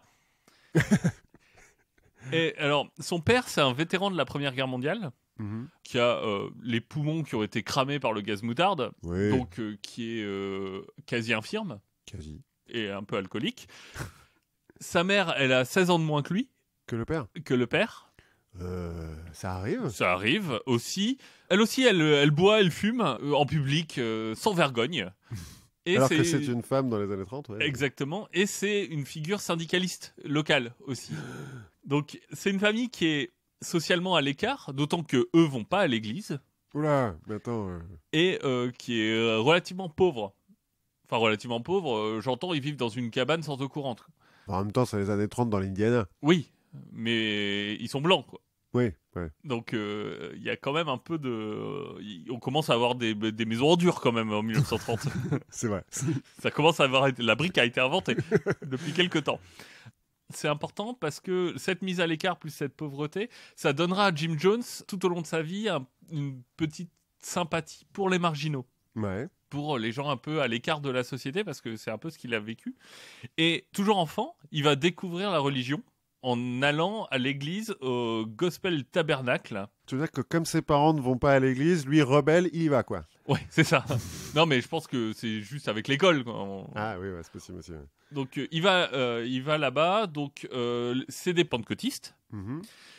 C'est la religion un peu démonstrative. Il y a des extases religieuses. Ah ouais, c'est les types qui parlent On parle dans les langues bizarres. Voilà, donc c'est aussi un peu impressionnant pour un gamin. Il va être repéré par une locale, je crois que c'est une pasteur ou la femme du pasteur, qui va se dire hey, ce petit gamin, il est fort, il sait bien parler, il a une bonne rhétorique. Donc elle va commencer un peu à l'éduquer en se disant je vais en faire un pasteur. Très vite, sa mère s'en rend compte et sa mère lui interdit d'aller à l'église. Voilà, ça c'est une femme bien. Mais enfant, il va quand même garder un peu ce côté-là et il va faire des sermons. Il va réunir tous ses potes dans des étables. Parfois, il va fermer la porte à clé pour pas qu'il se barre. Et il va commencer à faire des rituels étranges en lisant des passages de la Bible, en faisant des enterrements d'animaux. Ouais, ben bon. Enfin, voilà, il joue au prêtre, quoi. Ouais, qui n'a jamais fait ça? Voilà, quand il est enfant, il va recevoir aussi un kit médical en jouet. Docteur Maboul? Non. Ouais, un peu Docteur Maboul, mais avec des trucs qui coupent, quoi. Et donc, ces rituels, ils vont passer un petit cap. C'est-à-dire qu'il va commencer à pratiquer des trucs sur des animaux vivants. C'est pas bon signe, généralement, trucs, quand les enfants se mettent à buter des animaux. Il les bute pas forcément. Par exemple, il va buter un poulet Ouais. pour pouvoir lui greffer la patte du poulet sur un canard. Ah, c'est un scientifique, en fait. Alors, on ne sait pas si c'est un scientifique ou un psychopathe, puisque effectivement, la torture des animaux, c'est reconnu comme un signe très précoce de psychopathie. Mais ouais, c'est pas bon signe. Il n'est pas forcément bon signe. Et lui va commencer à perdre ses suivants petit à petit. On va commencer à dire, mais il fait un peu peur, il est un peu cinglé, le gamin. Il est un peu bizarre, Jim. Puis j'en ai marre d'être enfermé dans la grange pendant qu'il fait ses trucs. Voilà, donc il va grandir et il va commencer à aller à la ville d'à côté, qui est Richmond. Richmond, par rapport à là où il vit, donc par rapport à Crète, c'est quand même un peu différent parce que ça commence à être une vraie ville. Bah, il y a des briques, déjà. Il y a des briques, et il y a des noirs. Oula. Aussi, ce qu'il n'y a pas à Richmond. Alors lui, ça le gêne pas. Et lui va commencer à travailler à l'hôpital. Ouais. Bah, du coup, oui, parce qu'il a appris avec... Ouais, et il va continuer à prêcher un peu dans la rue. Alors, il travaille à l'hôpital plutôt comme administratif. Ah, tu veux dire qu'il coupe pas des Non, jambes à des types pour les greffer sur les autres? Et il va continuer à prêcher un peu dans la rue, et ses sermons vont un peu quitter la religion pour, petit à petit, rajouter des petites briques de justice sociale. Bah, ce qui, dans la plupart des religions, Oui. finalement... Il y a un Oui, peu de mais juste- ce qui, dans les années 40-50, est pas le message principal de la religion chrétienne, Non, surtout aux États-Unis. surtout dans l'Indiana. Ouais. Et en fait, finalement, à l'hôpital, il va se mettre, par exemple, à oublier de faire payer les soins aux plus pauvres. Oh. Voilà, ce genre de choses. En 48, sa mère divorce. Ils vont déménager à Richmond. Et en 50, donc il a 19 ans, il va épouser Marceline. Marceline qui travaille dans le même hôpital que lui. Ouais, logique. Le problème, c'est que lui commence à perdre sa foi. Elle est très religieuse. Mhm. Donc il va y commencer à avoir des clashs. Et il va dire je refuse que ma femme s'agenouille devant un dieu qui n'existe pas. Elle s'agenouille que devant moi. Voilà. Il commence à flirter un peu avec le communisme. Ah. Mais il redécouvre la religion parce qu'il découvre les méthodistes. Alors les méthodistes, c'est un autre groupe protestant. Pour l'info, ils sont arminiens. C'est-à-dire Donc rien à voir avec Charles Aznavour. Hein. Mais- Les arminiens, c'est en fait un courant qui croit au libre destin de l'homme. Ah oui, par rapport aux protestants qui ont quand même un truc à dire. Un peu déterministe. Voilà. ouais. Eux, ils pensent au libre destin, ce qui fait qu'ils sont aussi socialement un peu plus ouverts Oui, du coup. que les autres. En 51, là, hop, il déménage à Indianapolis, la grande ville. Ouh. Il va commencer des études de droit et il va s'inscrire au Communist Party of America. Alors, qui doit être encore autre chose que le Socialist Party of America. Oui, ou que le Parti du peuple américain et que le Parti social communiste américain. Mais en tout cas, il va s'affilier au Communist Party of America, donc un vrai engagement social. Et en 52, il va décider, donc naturellement, après son enrôlement au Parti communiste et ses études de droit, il décide de devenir pasteur. Logique, comme ça. Il dira plus tard que c'était pour infiltrer l'église. Et la détruire de l'intérieur. Alors lui, pour le moment, il dit juste infiltrer l'église. En fait, il aime juste parler en public, quoi. Ouais, c'est ça, je pense que Il aurait pu être comédien. c'est ça. Il aime parler, il aime convaincre. Et en 53, il va réussir à lever $20 000 pour créer un centre de loisirs pour les enfants à Indianapolis et un centre de loisirs qui est complètement ouvert à tous. Mhm. Ouvert à tous en termes de religion, mais aussi ouvert à tous en termes de couleur de peau. Ah, Puisque dans l'Indiana, on est encore sous la ségrégation à ce moment-là. Oui, effectivement. Ça doit pas être facile. Mais donc, il a inventé la MJC, quoi. C'est un peu ça. Il va ouvrir une MJC, ce qui se faisait pas trop en fait. Dans les églises, les bonnes œuvres comme ça n'étaient pas si répandues que ça à l'époque. Et encore plus ouvert à tous, ça c'est Oui, wow. ouais. Ouvert à tous, aux athées, aux noirs et aux communistes. C'est ça. En 54, il a une expérience un peu bizarre. Il y a une petite enfant qui vient le voir et qui lui dit je t'aime, I love you. Ouais. Donc lui un peu interloqué, va parler avec elle, va parler avec sa mère. Il se rend compte que sa mère est incapable de l'éduquer parce Mhm. qu'elle n'a pas l'argent pour et tout ça. Et donc il va l'adopter. Donc c'est l'adoption de Agnès Jones. Alors, il fait que l'adopter ou... Non, il fait que l'adopter. Ah bon. Et on lui connaît pas de penchant pour les petites filles. D'accord. Donc, à différence de Cohn-Bendit, quand un enfant lui dit Je t'aime. je t'aime, il comprend juste Oui. qu'il est Jésus, quoi. Bon, quand même, il parle beaucoup de communisme, il parle beaucoup d'intégrationnisme, Mhm. donc de déségrégation, hein, en Ah fait. oui, d'accord. Donc intégrationnisme, les noirs et les blancs ensemble. Mhm. Ce qui fait qu'en 54, il va se faire virer de son église Par qui? par les méthodistes. Ah ouais. Ah oui, les autres méthodistes, ils font non. Ouais, on est ouvert, On est plus ouverts que les autres. mais là, Jim, tu vas un peu loin. Donc, qu'est-ce qu'il fait? Lui, il va ouvrir un bâtiment. Il va louer un bâtiment qui se trouve dans un quartier, un des rares quartiers mixtes d'Indianapolis. Mhm. Et il va créer ce qu'il appelle le Community Unity. Ouais. Donc c'est le nom de son mouvement qui va très vite être rebaptisé le People's Temple, donc le temple du peuple. Ouais, c'est un petit peu la maison du peuple. Dans les pays communistes, il y a beaucoup de maisons du peuple. Oui. Mais teintées de religion, quoi. C'est un peu ça. C'est un peu ça. C'est ce qu'il appelle du communisme religieux. Hmm. Tu Il n'a vois, pas c'est- bien lu Marx, hein, quand même. Hein. On va y revenir. Juste pour revenir sur le People's Temple, à l'époque, on lui dit ok, t'es dans un quartier un peu mixte, mais ce serait cool que tu ouvres aussi un bâtiment dans les quartiers noirs d'Indianapolis. Mhm. Et lui dit non, surtout pas, parce que si je fais ça, en fait, on va réavoir une ségrégation de fait. Ouais, dans le People's Temple qui est dans un quartier noir, il y aura que des noirs. Voilà. Et dans l'autre, il y aura que Et des donc blancs. lui refuse et il va organiser une grande convention religieuse avec un pasteur noir américain qui est très apprécié à l'époque et ça va aussi faire venir les noirs dans son église. Mhm. Donc il commence à avoir un truc biracial, même si c'est un mot que j'aime pas trop, mais c'est comme ça que Mixte, quoi. mixte. Et donc il va commencer à poser les bases de ce communisme religieux avec un principe simple qui dit si vous donnez tout ce que vous avez à l'Église, l'Église prendra soin de vous.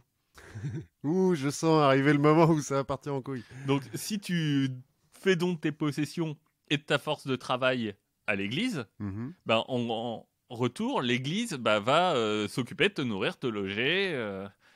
Ouais, en soi, pourquoi pas. Et ça doit pas être le premier à avoir dit ça, et c'est loin d'être le dernier. Donc Marceline, pour financer tout ça, elle va commencer à ouvrir des maisons de retraite Ouais. qui vont lui permettre de gagner un peu d'argent. Ouais, puis c'est plus facile pour un vieux de donner tout ce qu'il a. de toute Voilà. Lui, il va faire plutôt du porte-à-porte. Hein, il va vendre des singes. façon. Vendre des singes Exactement. vivants. Oui. Oui, il va vendre des singes domestiques en porte-à-porte. Écoute, c'est 54, c'est une mode qui m'a échappé. Oui, Mais, moi aussi. mais il va vendre des singes en porte-à-porte. Et tout ça, ça va lui permettre donc aussi de financer des activités sociales qui, encore une fois, n'étaient pas très communes à l'époque. Mais il va créer une soupe populaire, il va faire des cours d'alphabétisation.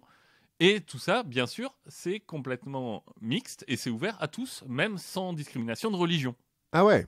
En fait, il fait un peu comme les Sikhs Il fait... de l'autre fois là. Oui, exactement. C'est un peu le même principe que les Sikhs. Il dit, bah voilà, nous, on accueille tout le monde, tous ceux qui en ont besoin. En octobre 58, il va adopter 2 orphelins de la guerre de Corée. Mhm. Donc Stéphanie et Lou. Bon, Stéphanie, malheureusement, elle va mourir en 59, donc un an plus tard. En 59, il y a la naissance de Stéphane Gandhi, qui est son fils naturel. Et genre, son prénom, c'est Stéphane Gandhi? Oui. Le mec s'appelle Stéphane Gandhi Jones. Exactement. Ok, cool. Tout va bien. Bah, je veux dire, il y a pire. Oui, non, Objectif. clairement. Clairement, il y a pire. Après, bon. Objectivement, c'est pas Adolf Hitler Jones, quoi. Ouais, Tant qu'à faire. d'accord. Mais quand t'es un petit blanc de l'Indiana, remarque, Indiana, Inde. Ouais, exactement. Alors, la naissance se passe pas très bien. L'accouchement se passe pas très bien. Ça va aggraver des problèmes de dos qu'avait déjà Marceline. Mhm. La grosse conséquence, en fait, c'est que Marceline va devenir abstinente sexuellement. Ah, Enfin, le lien est ténu quand même. en fait, son accouchement va mal se passer. Elle va avoir des séquelles physiques qui font que les relations sexuelles lui font mal, qui est encore accentué par un mal de dos chronique. Et donc, elle dit bon, on ferme la boutique, on arrête tout ça. Ça aura aussi quelques conséquences sur leur couple et sur la vie de Jim Jones, mais on en parlera un peu plus tard. Ok. Donc on est en 59. Comme Stéphanie meurt, ils vont adopter sa sœur, qui s'appelle Oboki. Donc aussi une coréenne. Ah, j'avais compris, moi, des orphelins de militaires américains qui étaient morts. Non, c'est des Coréens. C'est des Coréens. Ah oui, donc il est vraiment en train de faire United Colors of Benetton. là. Alors, effectivement, puisque après, il va adopter Jim Warren Jones, qui est à l'époque le premier noir adopté par une famille blanche. En 59? En 59, oui. Oh la vache, il a fallu attendre 1959 pour qu'il y ait ça? C'est dans l'Indiana. Ah oui, Mais bon, ouais, bon, ouais, c'est quand même un petit peu chaud. c'est quand même un petit peu chaud. Et en fait, c'est ce qu'on va appeler la Rainbow Family. Ouais. Et là, il montre aussi son ouverture d'esprit, son accueil en fait des marginaux aussi et des pauvres. Il va rencontrer à cette époque un prédicateur qui commence à être très connu aussi, qui a beaucoup de followers. Pour parler réseaux sociaux, et qui donc a le petit sobriquet de Father Divine, qui est un activiste noir en fait, qui se prétend être Dieu. Bah, tant qu'à faire. Tant qu'à faire. Jim Jones va se rapprocher de lui, il va tenter une petite OPA sur sa communauté. Mais faire une OPA sur Dieu. Ah ça va pas marcher, mais il va quand même apprendre un modèle qui marchait bien dans la communauté de Father Divine. C'est le modèle du travail gratuit. C'est le modèle de travailler pour moi. Venez travailler pour moi gratuitement. Et puis, maintenant que vous m'avez donné tous vos biens. C'est exactement ça. En 59, le Temple du Peuple va s'affilier aux Disciples du Christ, qui est une autre organisation religieuse, méthodiste, un peu ouverte. Bon, il finit par réussir à s'y affilier, ce qui est important parce que ça lui permet d'être exempté d'impôts. Ah oui, ça lui permet d'être reconnu par Exactement. les impôts comme une religion. Ouais, en 61, la ville d'Indianapolis va le nommer directeur, enfin le maire va le nommer directeur de la commission des droits de l'homme. Ok, c'est cool qu'il y ait une commission des droits de l'homme à Indianapolis. Ouais, c'est cool. Et en fait, c'est plutôt normalement un poste un peu honorifique. Ouais. Tu vois, t'as ton rond de serviette, mais bon, t'as pas de budget, tu fais rien. Mais sauf que Jim Jones, lui, il va se bouger, il va faire des choses. Notamment, il va pousser des restaurants à arrêter la ségrégation. À un moment, lui, son médecin est noir. Mhm. Et donc, quand il va se faire soigner à l'hôpital, bah en fait, on le met avec les noirs. Ouais. À un moment, on dit ah, excusez-nous, on a comme votre médecin était noir, on a cru que aller avec les blancs. Lui, il refuse. Ouais. Et en fait, de fil en aiguille, ça va aussi déségréguer les hôpitaux d'Indianapolis. Ah ouais, donc pas mal en fait pour l'instant. Ouais, donc il a un vrai impact social sur la ségrégation dans l'Indiana. C'est une vraie figure de l'antiracisme. Ouais, ok, d'accord. Bon, il va commencer à s'éloigner un peu de la religion, ce qui n'empêche pas de continuer à faire des miracles régulièrement dans son église. C'est-à-dire faire des miracles. Bah, c'est-à-dire que globalement, il guérit des gens. Ah oui, ouais, enfin il fait comme les pentecôtistes. Ouais, c'est ça. Ouais, les mecs qui se mettent en transe et. Ouais, remarche. Voilà. Il va faire des trucs un peu bizarres, notamment il va, par exemple, dire que l'homme n'est pas fait pour se reproduire, et donc il va demander à tous ses fidèles d'arrêter toute tentative de reproduction. Enfin, pas toute tentative, mais plutôt toute reproduction. Bon, il dit ça pendant que sa femme est enceinte. Hein. Bon. Oui, bon. Mais en fait, tout ça. Il était peut-être un peu visionnaire. Il voyait qu'on allait être trop sur Terre à un moment donné et qu'il fallait contrôler les choses. Sûrement, parce qu'en fait, lui, il a des vraies visions d'apocalypse. Il commence à avoir des visions d'apocalypse, notamment d'apocalypse nucléaire. Ça va se combiner à des problèmes de santé et surtout à des menaces. Parce que c'est bien gentil d'être antiraciste, mais l'Indiana, c'est pas non plus l'endroit le plus progressiste du monde. Non, ouais. Et il y a un moment où les gens se disent bon, maintenant il va falloir que tu partes, sinon on te tue. Voilà, donc finalement, entre ces visions d'apocalypse et ces menaces, Jim Jones veut mettre sa communauté à l'abri. Et donc, il va essayer de trouver un endroit, possiblement, qui va être à l'abri d'explosions nucléaires et tout ça. Il va chercher, hein, donc il va passer en Guyana, donc, qui est une dépendance britannique à l'époque, à côté des Guyanes hollandaises et françaises, et du Venezuela. Il va partir à Hawaï. Ouais. Il va partir au Brésil, où à un moment il va demander qu'on lui envoie de l'argent, mais le problème c'est que sa communauté sans lui en Indiana est un peu en train de dépérir, donc on lui dit bah non, on n'a pas d'argent, et donc lui dit c'est pas grave, je viens de gagner 50 000 $ en couchant avec la femme de l'ambassadeur. Mais c'est pour le bien de la communauté. Mais alors, c'est un dieu grec, le mec. Il est hyper beau ou comment ça se passe Eh ben écoute, il est assez charismatique. Les photos avec sa raie sur le côté, ses grandes lunettes noires qui deviendront caractéristiques, on en reparlera un peu plus tard. Non, je pense que c'est un mec qui a énormément de charisme. Ouais, parce que se faire payer 50 000 $ pour payer avec une femme, pour coucher avec une femme. Oui, bah après, je sais pas. Moi, j'ai vu les photos de Jim Jones, j'ai pas vu les photos de la femme. Et on sait pas quel âge elle avait. Peut-être que c'est ça aussi.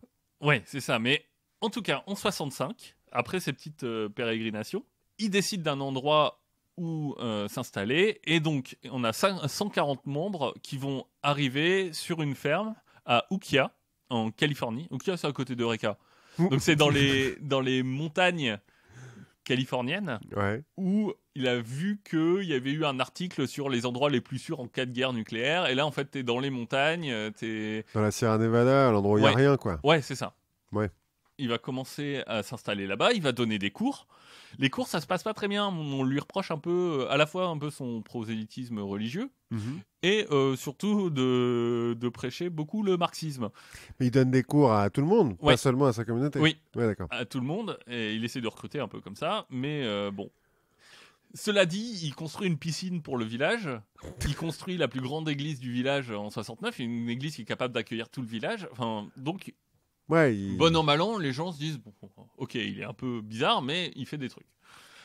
Son prosélytisme commence vraiment à tourner. C'est-à-dire que son bulletin de diffusion, par exemple, il atteint 36 000 personnes. Ah ouais, quand même. Ça commence à faire un peu. Il va acheter de l'espace radio pour diffuser ses sermons.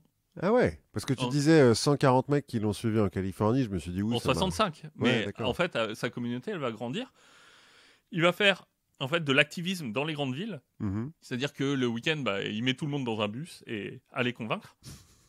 Et notamment, en fait, dans les quartiers pauvres. Ouais, Et du coup, pas un peu en lien dans les quartiers noirs. ouais. Puisque, Et il fait comme les témoins de Jéhovah, là, il se met à un coin de rue ouais, avec des gens qui ont l'air propres sur eux et des petits ouais, c'est pamphlets. ça.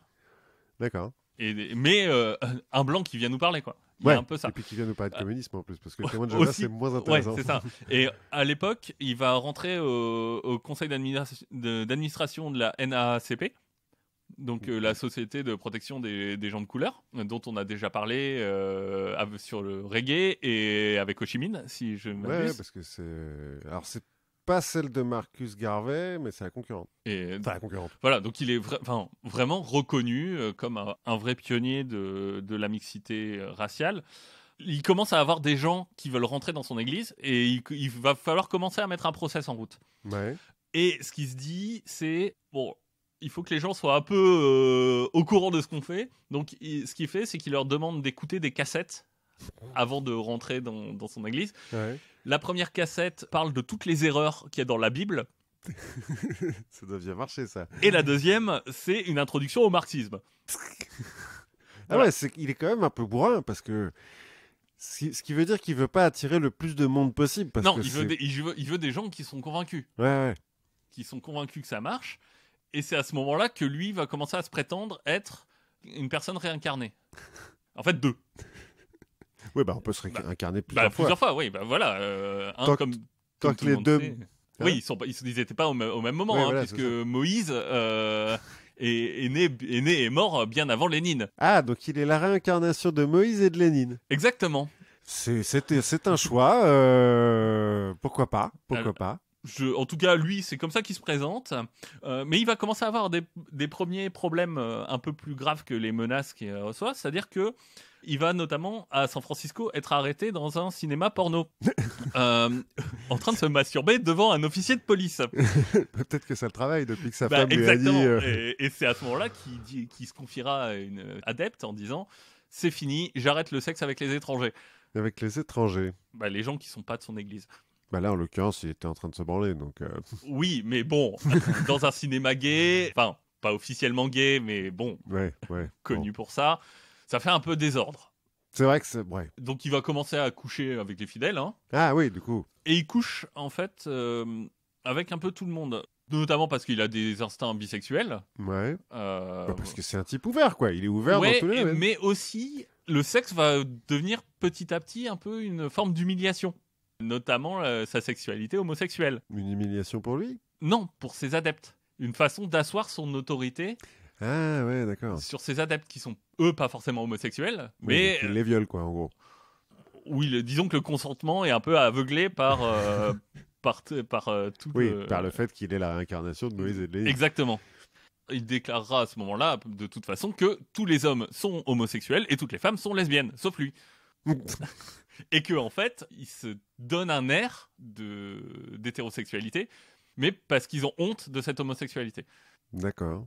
C'est un concept. Oui, c'est un concept à l'époque. Bon, on arrive dans les débuts des années 70, mais fin 60, début 70, donc on commence un peu à se libérer. Mais Ouais, mais c'est ça, c'est fin 60, début 70 où ça part un petit peu en couille quand même, les discours sur la sexualité. oui. D'où Matzneff, en France, par exemple. Oui, et lui, en plus, à ce moment-là, il découvre les amphétamines. Ah, parce qu'il y a toujours une bonne combinaison avec tout ça. Il va découvrir aussi les tranquillisants. Bah, Ce qui va pour avoir descendre des amphétamines. qui va avoir en fait deux conséquences. La première, c'est là qu'il va adopter son nouveau look iconique avec ses grandes lunettes noires, qui lui permettent aussi en fait de se placer un peu en retrait. Ouais, bien sûr. Et ses adeptes diront, mais quand on est avec lui en privé et qu'il retire ses lunettes, ça irradie, ça change. Enfin voilà, ses lunettes vont devenir vraiment quelque chose un peu iconique de Jim Jones. Et il va commencer aussi des petits débuts de délire paranoïaque. Ah bon? Pour un mec qui abuse des amphétamines? Non. Et donc, il va commencer à militariser son campement de Kia.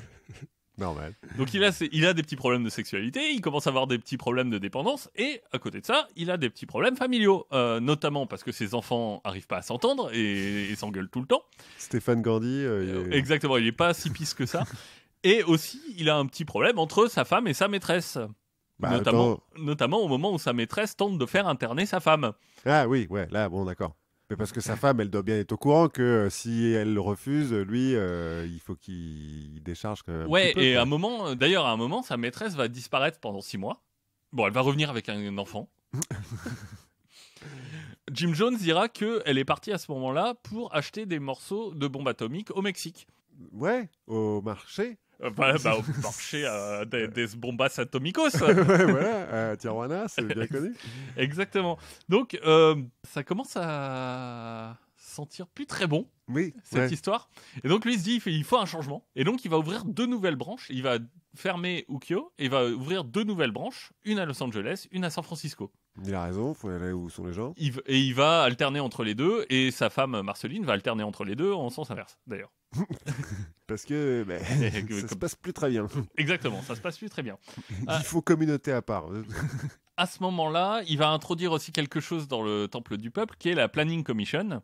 Et la Planning Commission, c'est au début 35 membres, mais très vite, c'est une petite centaine de membres qui sont un peu l'élite, qui vont être un peu les gens qui comptent, quoi. Et c'est notamment quasiment que des blancs et beaucoup de jeunes femmes. Ah bon, oui. Ouais. Il va commencer à introduire aussi des séances de confession obligatoires pour tout le monde, qui au début sont des séances où les gens se sentent bien parce que ça leur permet de se confesser, et lui va donner des conseils spirituels. Ça me fait penser à la scientologie, ça. Il y a un petit peu de ça. Ou au truc de rééducation, comment ça s'appelle chez les communistes quand il faut que tu fasses... L'autocritique. L'autocritique, voilà. Il y a ça, et donc au départ, lui va fournir des critiques, donc des trucs un peu constructifs, qui vont très vite devenir plutôt des châtiments corporels. Parce que, bon...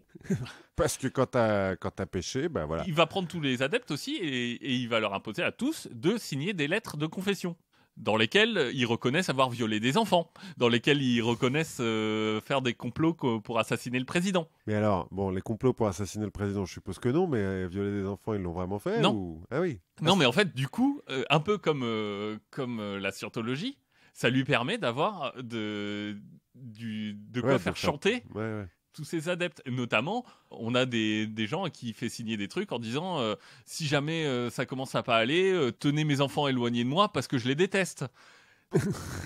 Ok, bien. Ce genre de choses.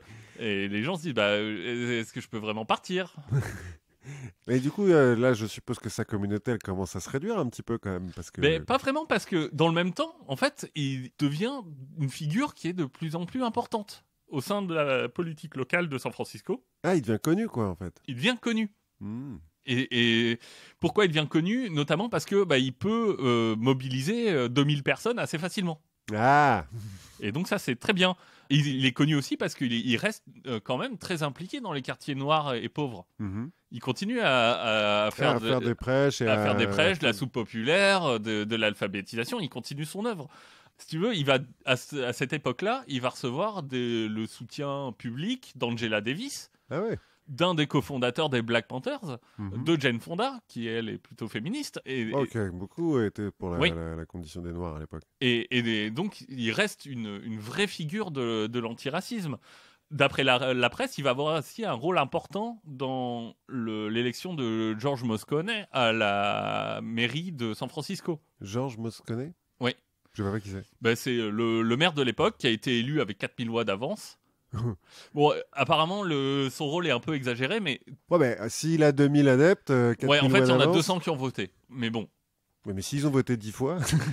Mais bon, on est à un point que, à ses offices, il y a Harvey Milk. Ah ouais. Mais je me demandais justement si tu n'avais pas d'Harvey Milk à un moment donné. Oui, il vient régulièrement à ses offices. Jim Jones, il va avoir une correspondance avec la première dame de l'époque, qui est Carter. Ouais, on est en combien là? Là, on est là, on est en 70, 71. C'est pas encore Carter, c'est celui d'avant. Enfin, je sais plus, je l'ai plus noté. Bon, mais c'est pas très grave. Nixon? Non, mais c'est pas avec Nixon. En Oui, gros, on se doute en fait que c'est pas avec Nixon. En gros, ça devient, même si Nixon est californien, Oui, mais il est pas très ouvert non. d'esprit. Mais en gros, ça devient une vraie figure locale avec un poids politique qui commence à être important. Ce qui, entre parenthèses, a commencé un peu à lui apporter quelques problèmes. Parce qu'il est exempté d'impôts, parce qu'il est une religion. Mais une religion, ça fait pas de politique dans les statuts. Ouais. Donc ça commence à poser quelques problèmes. Lui, il va commencer à régulièrement envoyer de l'argent en Suisse et au Panama, comme toutes les organisations caritatives. Bien sûr, comme tout bon communiste. Et en 72, on va avoir une série d'articles dans le San Francisco Examiner qui va interroger des gens et qui va être un peu plus critique. La réaction, c'est qu'il va y avoir 150 manifestants devant le journal. Le journaliste va devoir se cacher. Finalement, il n'y aura que 4 articles sur les 8 prévus qui seront publiés. Comme la scientologie, en fait. Comme la scientologie. En 73, on a un autre petit problème, c'est qu'on a 8 étudiants noirs qui s'appellent les 8 révolutionnaires, qui vont voler un camion et des armes dans le temple du peuple de SF. Donc c'est des adeptes qui volent les trucs et qui s'en vont. Parce qu'il a gardé les armes qu'il avait amassées. Oui, tant qu'à faire. Tant qu'à faire. Et donc ils vont publier une série de critiques qui vont dénoncer en fait une utilisation des Noirs en disant vous nous utilisez comme membres et tout ça, mais dans la Planning Commission on n'est pas nombreux. Ils vont attaquer beaucoup les institutions en fait du temple du peuple, mais ils vont pas attaquer Jim Jones en personne. Ils continuent à écrire, par exemple, que c'est le meilleur socialiste que la Terre ait porté. Peut-être qu'ils ont écrit des lettres. Peut-être qu'ils ont signé des lettres. Et Jim Jones lui dira c'est des gauchistes, c'est des terroristes. Alors donc ils n'auront pas de pardon divin. On reste un petit peu dans... Qu'est-ce qui se passe là? Attends. Donc on reste un peu dans ce mélange entre politique et religion, entre un marxisme poussé parce qu'en fait il y a une bonne partie des gens qui sont pas là, qui sont pas avec lui pour la religion, ils sont avec lui pour la politique, pour la vie en communauté, pour cet idéal-là qu'il est en train de construire. Et je suppose que quand il y en a qui font des critiques sur le côté politique, il leur dit vous irez pas au paradis. Quand il y en a qui lui font des critiques sur le côté religieux, il dit t'es pas un bon communiste. Oui, je pense qu'il doit y avoir des choses comme ça. Et donc, il sent, là, ça commence encore une fois à sentir pas très bon. Et donc, quand ça sent pas très bon, qu'est-ce qu'il fait Jim Jones? Il se barre. Il se barre. Alors, il commence à regarder où se barrer et il se souvient de ses voyages. Il se souvient du Brésil, la femme de l'ambassadeur. Ouais, mais du coup, il va pas aller au Brésil. Il va plutôt aller en Guyana. Ah, donc, ouais. Qui est depuis devenue indépendante en 70. Et donc, il connaît. Ça a l'avantage d'être un pays qui est petit et pauvre. Ouais, donc pas aligné, mais tout le monde s'en fout. Oui, mais facile à corrompre. Oui, mais... D'ailleurs, facile à corrompre aussi parce qu'il va envoyer une de ses adeptes séduire l'ambassadeur de Guyana aux États-Unis. Tout ça, c'est facile d'avoir des visas, quoi. Oui, oui. C'est bien quand t'as des adeptes. Aussi, il se trouve que c'est bien pour le pays. Parce qu'en fait, c'est un pays qui est encore pas très stable. Il a 3 ans, il est jeune, et à côté, il y a le Venezuela. Qui est plus gros. Qui a beaucoup de pétrole. Voilà, et en fait, qui est un peu... qui se dit, mais on pourrait l'annexer. Parce que, ouais. Mais en fait, le fait de faire venir une colonie de citoyens américains sur place, tout de suite, ça fait un peu tampon. Oui, puis c'est une époque où les Américains et les Vénézuéliens... Enfin, le gouvernement américain et le gouvernement vénézuélien s'entendent bien. Oui. C'est pas des chavistes, quoi. Ah non, c'est plutôt des gens qui ont été installés là par la CIA. Voilà, c'est un peu des mecs d'extrême droite. Et donc, en fin 73, il va envoyer des membres de la commission en Guyana et ils vont acheter 1500 hectares de friches qui sont assez loin de toute civilisation. C'est dans la jungle, quoi. C'est vraiment de la jungle. Qui vont appeler Jonestown. Lui dit c'est le gouvernement qui a dit ça serait une bonne idée de l'appeler comme ça. Moi je pouvais pas. Je jure que donc ça va s'appeler Jonestown et on va voir les premières personnes qui vont partir, les premiers colons qui vont partir à 50. Et en fait, là on est en 75, ils partent à 50 et si tu veux aux États-Unis, c'est vu un peu comme une sorte de kibbutz multiethnique. Ouais. C'est-à-dire que c'est des gens qui vont aller sur place, qui vont travailler la terre ensemble, une vie en communauté. Oui, en plus, on sent un peu de la vague de hippies et tout, donc ouais, c'est peut-être bien vu, quoi, presque. Ouais, alors, à partir de 76, Jim Jones va prendre une nouvelle habitude, qui commence donc en 76, à un moment où il donne du vin à toute la commission, ce qui est rare. Ouais. Et au moment où ils boivent, il dit haha, je vous ai bien eu. En fait, c'est pas du vin, c'est du poison. Et les mecs disent what? Et au bout d'une heure, il dit non, mais c'était un test. C'était pour voir. Mais c'est très bizarre, ça. Et il va commencer à faire ça un peu régulièrement. D'accord. C'est un peu pervers. Hein Oui, oui, il est un petit peu manipulateur. Et en février 77, le gouvernement américain annonce une enquête fiscale. Ce qui l'embête un peu parce que. Parce que bon, le gouvernement américain a fait mais attendez, en fait, vous n'êtes pas du tout une religion. Et on va avoir un autre article qui va apparaître dans une revue qui s'appelle le New West, qui est complètement à charge et qui va parler des sévices corporels et des viols que certains adeptes ont subis. Oui. Ce qui Ceux veut dire. qui savaient pas qu'ils étaient homosexuels. Voilà. Ça. Voilà. Ce qui veut dire que en fait, en 77, c'est l'exode massif vers Johnstown. C'est-à-dire qu'on avait une cinquantaine de personnes qui étaient là dans la jungle, qui se débrouillaient à peu près, qui allaient pas trop mal, ça marchait pas trop mal. Mais là, on arrive avec 1000 personnes en plus. D'un coup. Le problème, c'est que la jungle de Guyana, pas hyper cool. C'est pas l'endroit le plus sympa. C'est le Fire Festival, en fait. Ouais, c'est ça. Surtout quand tu arrives avec une population, dans les 1000, t'en as plus d'un quart qui a plus de 50 ans. Ah oui. Et un tiers qui ont moins de 20 ans. Ouais, ouais. T'as beaucoup d'enfants, en fait. Ouais. Et ce qui veut dire que, en fait, il y a beaucoup de bouches à nourrir, beaucoup de travail, pas beaucoup de nourriture, ni de médicaments. Et pas beaucoup d'infrastructures aussi, je suppose. Ah oui, le premier point d'eau est à 11 km. Pratique. Voilà, non mais c'est vraiment au milieu de nulle part. C'est vraiment au milieu de la jungle. Et donc, en fait, on va arriver avec des gens qui vont travailler énormément, qui vont avoir un déficit calorique. C'est nickel pour la manipulation de masse. Hein. Ouais, c'est clair qu'ils doivent pas être hyper en forme. Ah ouais, non, parce que si tu veux, la vie, elle s'organise autour d'un pavillon central qui est là où est l'église et puis où est Jim Jones, avec des salles de cours à côté. Dans tout le camp, dans toute la ville, il y a des haut-parleurs qui sont reliés au pavillon central et Jim Jones va faire des sermons quasiment en continu toute la journée. Les amphétamines jouent à plein. Hein. Les gens, en fait, travaillent de 6h30 à 18h. Là, ils ont le droit à 2 minutes de douche. Et puis après, on passe aux activités obligatoires qui sont l'enseignement aux enfants, qui sont les sermons, les prêches, les confessions, enfin tout ça. Ah ouais, donc il passe en mode full dictateur, là. Ouais, parce que globalement, il est quand même...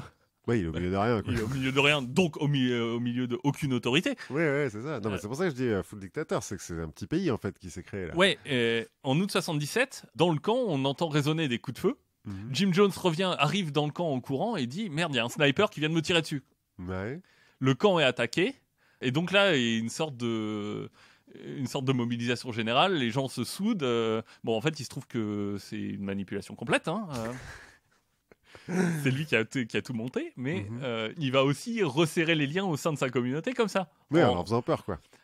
Oui, et puis en faisant miroiter un ennemi extérieur qui est un ennemi américain, un ennemi tout puissant. Full dictateur, tu vois, c'est presque... Oui, c'est-à-dire qu'à ce moment-là, les confessions, maintenant, ça commence par il faut que tout le monde, à son tour, exprime sa gratitude à Jim Jones. Et se confesse. Et il va commencer à avoir des châtiments, style on vous enfonce des piments rouges dans le rectum. Notamment pour les enfants. Ah, ouais, non. Donc, bon, là, ça commence à vraiment puer. Oui, ouais, là. là, ça sent plus très bon, d'autant que Jim Jones apprend qu'il a plus que quelques mois à vivre. Et donc, aux amphétamines et aux tranquillisants, il va rajouter des barbituriques.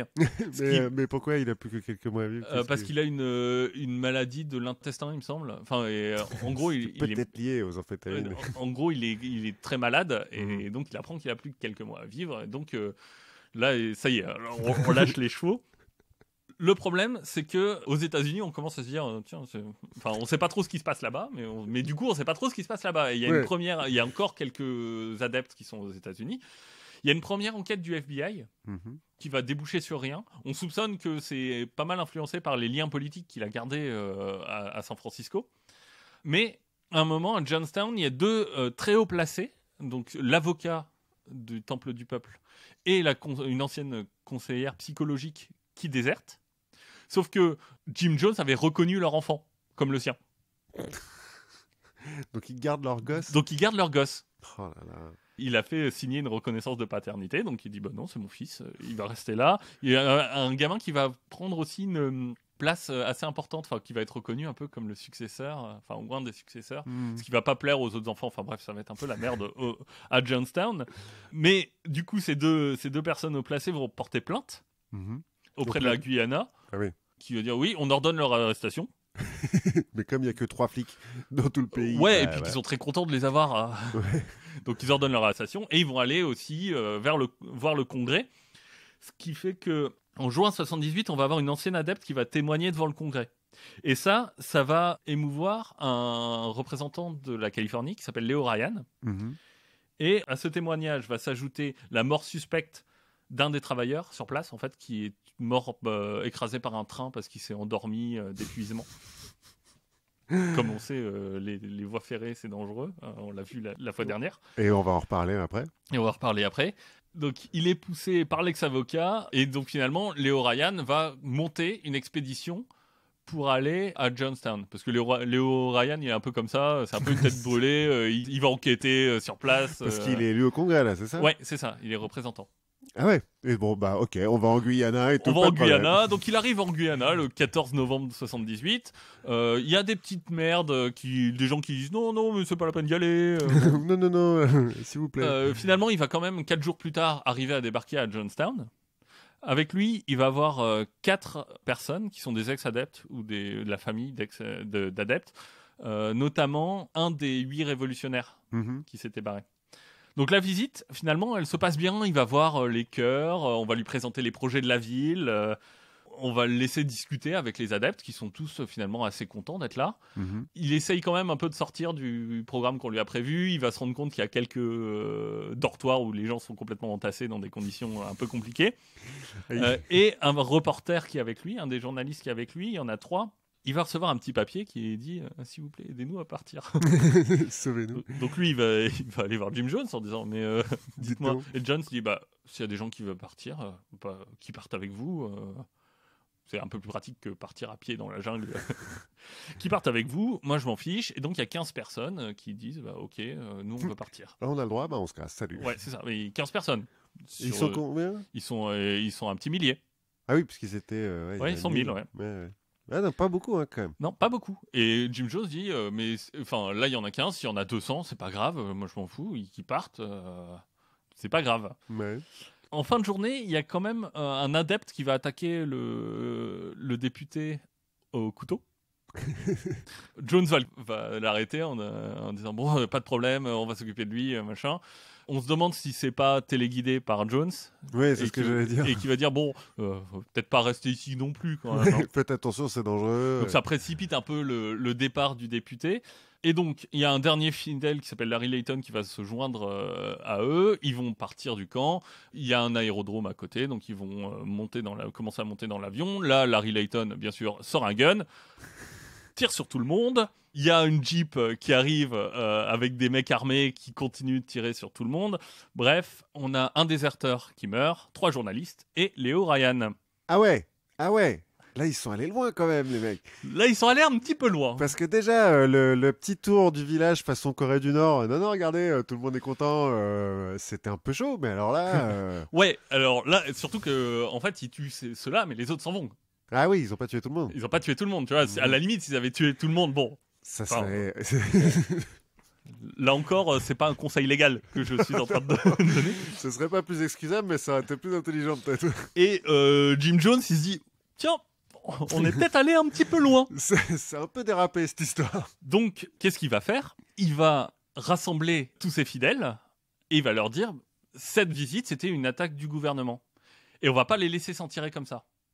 On va attaquer les États-Unis. Et qu'est-ce qu'on va faire? Non, on va faire un suicide révolutionnaire. Ouais. Et alors les gens seront un peu habitués maintenant à ces rituels et donc il va leur apporter un grand seau donc l'histoire veut que ce soit du Kool-Aid dans laquelle il a mis du cyanure de potassium. Ah oui.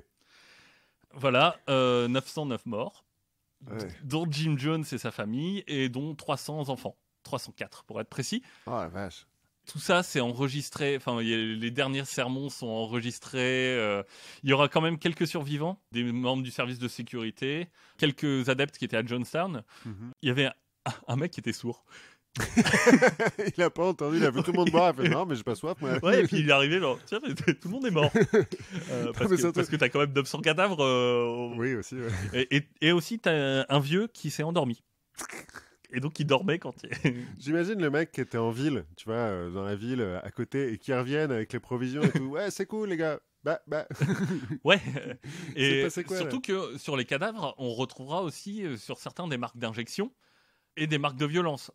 Ah, tu veux dire qu'ils ont pas tous été d'accord, quoi. C'est-à-dire qu'a priori, ils n'étaient pas tous d'accord et qu'ils n'étaient pas non plus au courant forcément que le cyanure de potassium, c'est une mort qui est atroce. Voilà, non, vous inquiétez pas. Mais surtout qu'en plus, s'ils ont pas tous bu en même temps, ils ont dû voir les premiers mourir. Ben, Parce en que fait, c'est assez foudroyant, non, le cyanure ça prend quelques dizaines de minutes, mais du coup, enfin Ouais, ils ont fait en fait, ils ont fait d'abord boire les enfants et ensuite donc c'est le plus grand massacre de civils américains jusqu'au 11 septembre. Ah ouais. Il existe des théories du complot là-dessus qui disent que c'est la CIA qui a mis ça en œuvre. Honnêtement, il y a 1000 morts en jeu. Enfin, autant les théories du complot, c'est drôle, autant celle-là... Ouais, puis surtout, pourquoi est-ce qu'elle aurait fait ça, quoi? Parce qu'à la Non, mais- limite de défoncer Non James mais on sait que la Jones- CIA surveillait le campement, on sait qu'il y avait des liens, parce que Venezuela à côté, parce Ouais, que mouvement un peu étrange, parce que communisme. Bon, de là à dire que... Non, mais s'il y a que Jim Jones qui était mort d'une balle dans la tête, oui, bon, peut-être que on pourrait penser à la CIA, mais là... Voilà, donc c'est l'histoire de Jim Jones et du Temple du Peuple. c'est qui est un peu dérapé, quoi. Voilà. C'est bien, ça commence bien. Ben, ça commence bien et c'est étrange de voir un mec qui a fait autant de trucs très bien faire des trucs... C'est peut-être un peu les méfaits de la drogue, hein. Ouais, J'ai voilà. l'impression que la charnière, c'est quand même le moment où tu dis, il se met à prendre des amphétamines, quoi. Ouais, mais en fait, oui, peut-être. C'est peut-être le moment où ça commence à lui monter à la tête. Bah, les amphétamines à haute dose, hein, ça fait des nazis quand même après. Oui. Ou alors c'était peut-être calculé dès le départ. C'est-à-dire- Peut-être que dès le départ, les trucs bien, il les faisait pour gagner de la popularité. En se disant, c'est le bon truc à faire. Ce que ferait un psychopathe, hein, qui n'a pas d'émotion. Mais Oui, qui- c'est vrai qu'ils coupaient les jambes des poulets. Voilà, donc moi, j'ai pas de réponse à ça. Ouais, non, mais bah, c'est non. un destin assez étonnant. Ouais, effectivement. Je serais curieux de voir les photos de Jim Jones que tu posteras. Que je mettrai sur Facebook, sur Twitter, tout ça. Eh ben, en fait, Voilà. je me suis souvenu que j'avais fait des recherches là-dessus quand on a commencé. Pour notre Ouais. premier épisode, je m'étais dit, ah tiens, parce que mon père m'en avait parlé. Pourquoi mon père m'a parlé de ça, je sais pas. Et j'avais trouvé ça un peu atroce, je crois. Enfin bon, je me suis dit, ouais, non, c'est glauque. Et il en reste une expression aux États-Unis Mhm. qui est quand on est complètement fanatisé par quelque chose qu'on n'a plus d'esprit critique, on dit to drink the Kool-Aid. Ah, oui, d'accord. Et ça vient de là. Alors, même si la marque Kool-Aid est fort Marie, parce que en fait, c'était son équivalent britannique qui s'appelle le Flavorhead, mais, oui, mais bon. mais bah, aux voilà. États-Unis, c'est resté comme to drink the Kool-Aid, et ça vient de cet événement-là. Ok, d'accord. Eh ben, comme quoi, il faut bien écouter Marx et pas mélanger communisme et religion. C'est ça, exactement. Bon, eh ben, on va, pour continuer, revenir un peu sur l'épisode précédent, Mhm, où on parlait des problèmes de train, exactement. et notamment d'une voiture, alors je ne sais plus laquelle c'était. C'était la Flyer, a priori. Enfin, celle qui est aux États-Unis, c'est la Flyer, c'est la voiture américaine qui empruntait les. Ouais, mais il y en a une qui manque d'avoir un accident dans un tunnel. je me Oui, souviens c'est de celle-là. ça. C'est la Flyer. Voilà. C'est celle-là. Parce que les tunnels aux États-Unis ne sont pas très larges. Non. Parce que, en fait, Enfin, quand tu en, creuses. en règle générale, le tunnel, tu le fais le moins large possible. Voilà, ça arrive souvent. Et donc tu le fais à la taille de l'écartement des rails, enfin proportionnel à la taille de l'écartement des rails. Et donc on va parler de l'écartement des rails de train et du cul des chevaux. Parce que dans la plupart des pays d'Europe et aux États-Unis, les lignes de chemin de fer ont un écartement standard qui s'appelle l'écartement de Stephenson D'accord. ou voie normale en français. Enfin bon, donc écartement standard qui fait 1435 mm Ouais. à l'intérieur des rails, soit 4 pieds et 8 pouces et demi. Et une demi-patte de pigargue. D'aigle chauve. Ou d'aigle chauve, ouais. Mais alors pourquoi 4 pieds et 8 pouces et 8 pouces Ah, Pourquoi 4 pieds et 8 pouces et demi du coup? ouais. Pourquoi? Parce que Quand ça a été créé, on comptait pas en centimètres ou en millimètres, on compterait bien en pieds et en pouces et demi. Et parce que donc c'est la largeur standard des essieux, des trains, et ça vient du cul des chevaux. D'accord. Pourquoi ?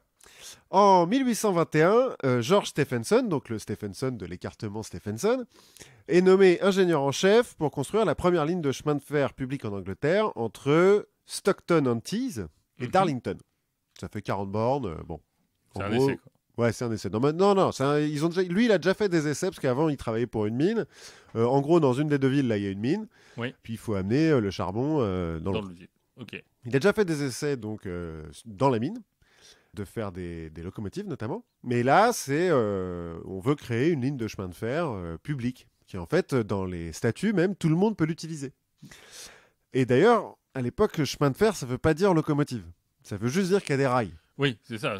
C'est des trucs qui sont pas forcément autopropulsés. Non. D'ailleurs, sur le logo de la compagnie oui. qui est créée pour ça, il y a des wagons avec un cheval devant.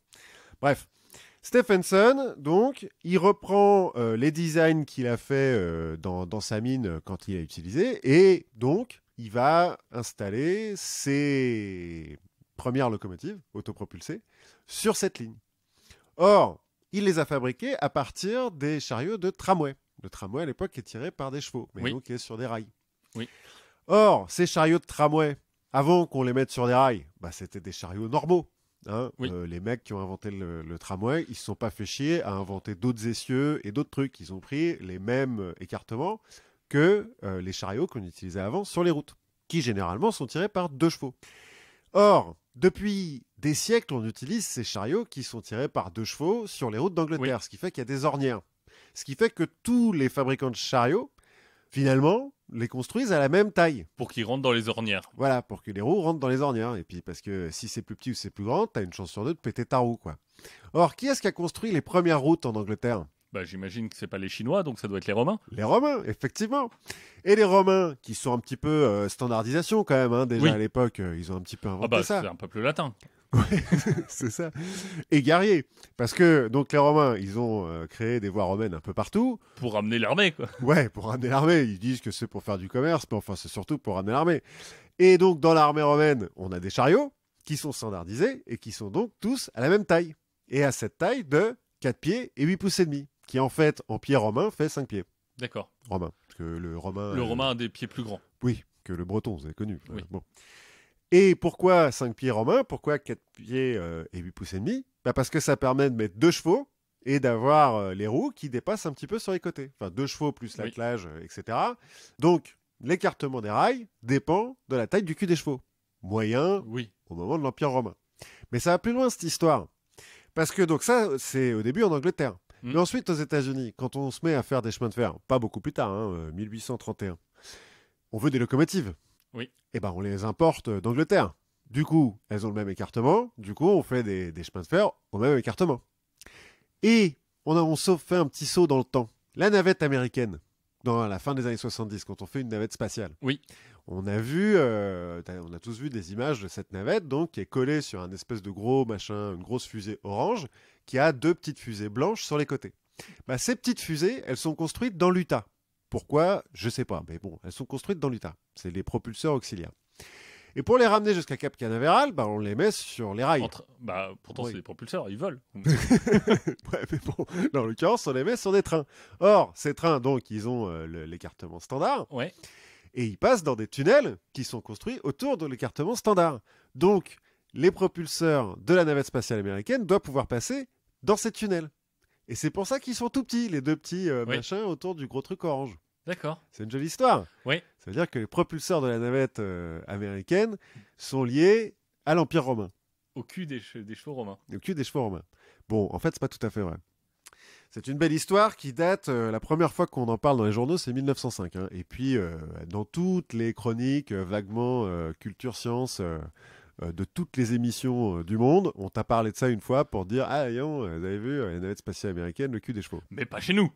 Alors si, parce qu'en France, on a aussi l'écartement standard. Non, j'allais dire pas chez nous. Ah, si, ouais, mais nous parce que nous, on a creusé. Nous, on a été investigué. Voilà. 8 culs de chevaux. Alors, le cul de cheval moyen. Non. En fait, j'ai pas trouvé la largeur d'un cheval moyen Parce que ça doit dépendre de la race. J'imagine que ça doit être Alors dans les standards de race. Ouais, mais tu trouves une hauteur moyenne au Ouais. garrot du cheval, un poids moyen du cheval, mais pas la largeur de son cul. Bon, peut-être que les chevaux sont un peu self-conscious, et Oui, qui se font pas mesurer le cube. Enfin bon, voilà. voilà. Peut-être qu'il y a du vanity sizing. Ouais, voilà, un truc comme ça. Bon. Donc pourquoi est-ce que c'est pas tout à fait vrai? Déjà parce que l'écartement des rails en Angleterre, donc la première voie publique, c'est celle-là, là, qui est sur l'écartement standard. Mais en 1833, donc à peine 10 ans plus tard, il y a une autre voie importante qui est inaugurée, la Great Western Railway, qui rejoint Londres et des ports à côté, qui, elle, a un écartement de 2,14 m. D'accord. Parce que ça permet de faire des wagons plus grands, plus stables, et puis parce que des types devaient avoir des essieux de 2,14 m. Oui. Ah, Sûrement. Ils ne se sont pas fait chier non plus à créer d'autres essieux. Parce que cette histoire d'ornières là, qui date de l'Empire romain, en fait, entre la fin de l'Empire romain et le 19e siècle, elles ont eu le temps de changer les ornières. Oui. Et il se trouve... Quoi, c'est quatrième en Angleterre, la fin de l'Empire romain. À peu près. 4e siècle, tu veux dire? Enfin, Oui. c'est entre 400 et 450 que les Romains s'en vont. Ouais, plus ou moins. On Donc, l'a appris dans Camelot. Oui. C'est ça, quoi. Moi, je l'ai appris pour faire du jeu de rôle, mais... Ah oui, c'est vrai. Mais donc, ouais, ils ont eu le temps de changer, les essieux. Et je veux bien que les mecs se fassent pas chier à réinventer la roue une fois que t'as la roue. Mais enfin bon, voilà. Déjà, toutes les routes ne sont pas des voies romaines. Et donc, pendant plus de 1000 ans, on a le temps d'en construire d'autres, des trucs. En fait, ça va assez loin, cette histoire de rails qui n'ont pas tous les mêmes écartements. Enfin, ça va assez loin. C'est assez rapide à être mis en place, mais... Oui. Une dizaine d'années plus tard, encore en 1846, il y a un problème. C'est-à-dire qu'il y a des voies de 2,14 m qui rejoignent des voies d'1,50 m à Gloucester. Ouais. Là, le roi, il fait bon, allez, on arrête avec ces conneries là, parce qu'on est obligé de changer de train à chaque fois et tout, c'est relou. Donc vous allez vous mettre d'accord et on choisit. Bon, c'est Stephenson qui gagne avec ses voies d'1,50 m. Mais ça aurait pu être les autres. Hein. Oui. Bon. Les trucs des États-Unis, pareil, en fait, c'est pas tout à fait vrai. Dans le Nord, c'est vrai. Effectivement, les premières lignes qui sont faites dans le Nord, on importe des locomotives anglaises. Mais dans le Sud, non. Ou alors, on en importe d'autres. Enfin, en tout cas, on n'importe pas des locomotives avec l'écartement standard. Ce qui fait que, pendant la guerre de Sécession, au Nord, on a plus ou moins l'écartement standard sur toutes les voies, mais pas du tout au Sud. Ce qui donne un avantage tactique au Nord, ça serait une des raisons pour lesquelles le Nord a gagné. Et puis surtout, une fois que le Nord a gagné, bah, dans le Sud, on change toutes les voies pour remettre l'écartement standard. Mais si c'est le Sud qui avait gagné, bah, on aurait changé. Oui. Si le Nord avait choisi la locomotive de la Western Railway, Ouais, donc celle de 2,14 m, et bah, les propulseurs de la fusée c'est plus grand. Hein. ils seraient plus grands. Finalement, la seule chose qui n'a pas changé entre l'Empire romain et la navette spatiale, c'est le cul des chevaux. Mais Oui. Mais on les utilise plus. voilà, pour aller dans l'espace, c'est plus dur. Bon, et puis, dans le reste de l'Europe, en 1886, l'Allemagne, l'Autriche, la Hongrie, la France, l'Italie et la Suisse signent la Convention de Berne qui adopte l'écartement standard dans tous ces pays. Et donc, encore aujourd'hui, le RER, par exemple, suit l'écartement standard. Et donc, on peut répondre à la question que tout le monde se pose. Combien tu peux mettre de cheval dans un RER? Bah, deux fronts. Voilà. Et d'ailleurs, c'est quand tu donnes ta liste de pays, il faut voir qu'il n'y a pas l'Espagne. Oui, parce qu'à une époque, tu étais obligé de changer de Et train. tu changeais de train, et après, je crois qu'ils ont fait des trains à essieux variables. Maintenant, il y a un TGV qui va entre oui, maintenant, Barcelone et mais Perpignan. en gare de Perpignan, le centre du monde, selon Dali, je sais plus. Bref. Mais non, c'était même pas en gare de Perpignan, parce que moi je l'ai fait, ça te changeait de train. C'était une petite gare pourrie dans les Pyrénées, quoi. Ouais, il y avait pas une énorme gare qui est à l'abandon, je crois, entre la France et l'Espagne. Enfin bref. Ouais, quand je dis petite gare pourrie, non, effectivement, elle était assez grande. Il y avait plein de quais, mais à côté d'un village, quoi. À côté de rien. Et du coup, toi, t'es plutôt train ou voiture? Ouais, train, c'est plus écolo. Moi, je suis plus train, et ça fait partie, tu vois, des grandes questions. Genre, est-ce que t'es plutôt thé ou café? Est-ce que t'es plutôt chien ou chat? Chien ou chat, journal de Mickey ou Picsou Magazine? Non, mais ça, c'est pas pareil, parce que le journal de Mickey, c'était hebdomadaire. C'était nul, surtout. Oui, mais Picsou Magazine, c'était mensuel. Ouais, mais c'était vachement mieux. Oui, mais bon. Et il y a une autre question sur laquelle, même si on se connaît bien, j'ai pas vraiment la réponse, donc je peux te la poser. Est-ce que toi, t'es plutôt spolétain ou formosien? Vous avez reposé. Quelle est la question? Est-ce que t'es plutôt spolétain ou formosien? Je ne sais pas. Parce que ça a été une grande question à un moment. Alors tout ça, en fait, ça vient d'une lutte autour de la direction de la papauté. Mhm. Donc là, on est sous Charles III, l'empereur Charles III. Il me semble que c'est Charles III le Gros, ou c'est son père, Charles II le Gros. Enfin bref, c'est Charles III, Alors, l'empereur de quoi? l'empereur du Saint-Empire. C'est Ah oui, bien c'est sûr. un carolingien. Ah oui, bah oui, oui, bien C'est sûr. à l'époque. Donc l'Empire, c'est encore des frontières un peu mouvantes, hein, parce que même s'il a été divisé en trois, t'as des gens qui peuvent être empereur de France et d'Italie. Charles, il a été empereur, il a été roi de France, je crois, et et Saint-Empereur et roi d'Italie en même temps. Enfin, Oui, bon. voilà. Le problème, c'est que lui, il a un problème, c'est qu'il n'a pas réussi à faire élire le pape qu'il voulait. Mhm, mhm. En fait, c'est les royaumes d'Occident, donc qui sont en Italie, qui ont réussi à prendre la main sur la papauté, qui vont faire élire Étienne VI. Tu veux dire que Charles III, là, il pèse un peu. Étienne V. Il pèse Il pèse un moins peu. que Charlemagne. Exactement. Ouais. Ou en tout cas, très localement, à Rome, il pèse moins. Ouais. Parce qu'en fait, le pape, ça reste quand même un truc local à un moment, Oui, surtout à cette époque-là. à cette époque-là. Et à la mort de Charles, on va avoir une bataille pour savoir qui est-ce qui peut prendre le titre d'empereur. Mhm. Puisque c'est le pape qui couronne sacre. l'empereur. Ouais, ouais, ouais. Et en l'occurrence, donc là, le pape Étienne V, il a finalement deux prétendants. Il a un mec qu'il préfère un peu, qui est Arnulf de Carinthie, Le bien nommé. le bâtard de Carloman. Ouais. Donc lui, il est plutôt côté germanique. Mhm. Et de l'autre côté, on a Guy de Spolète. Donc Guy de Spolète, c'est plutôt côté italien. Ok. Et en fait, c'est les gens qui règnent sur la région de Rome. Mhm. Et qui dit, mais attends, moi, je veux être empereur. Et bien que Arnulf soit le préféré d'Étienne V, toute l'aristocratie romaine va faire pression, et finalement, c'est Guy de Spolète qui va être nommé empereur. Ok. Parce qu'ils sont sur place, en fait, les mecs. Bah, c'est ça. Ouais. C'est ça. Même si l'autre est plus fort, en fait, il va pas descendre faire la guerre, et donc, voilà. Donc, il nomme empereur d'Italie Guy de Spolète. Le problème, c'est que en 894, Guy meurt. Mhm. Et là, on a un autre pape, c'est plus Étienne V, c'est le pape Formose. Le fameux. Le fameux pape Formose, tu vois, Spolétain contre Formosien. On on y arrive. On commence à comprendre. Et le pape Formose, lui, qu'est-ce qu'il va faire?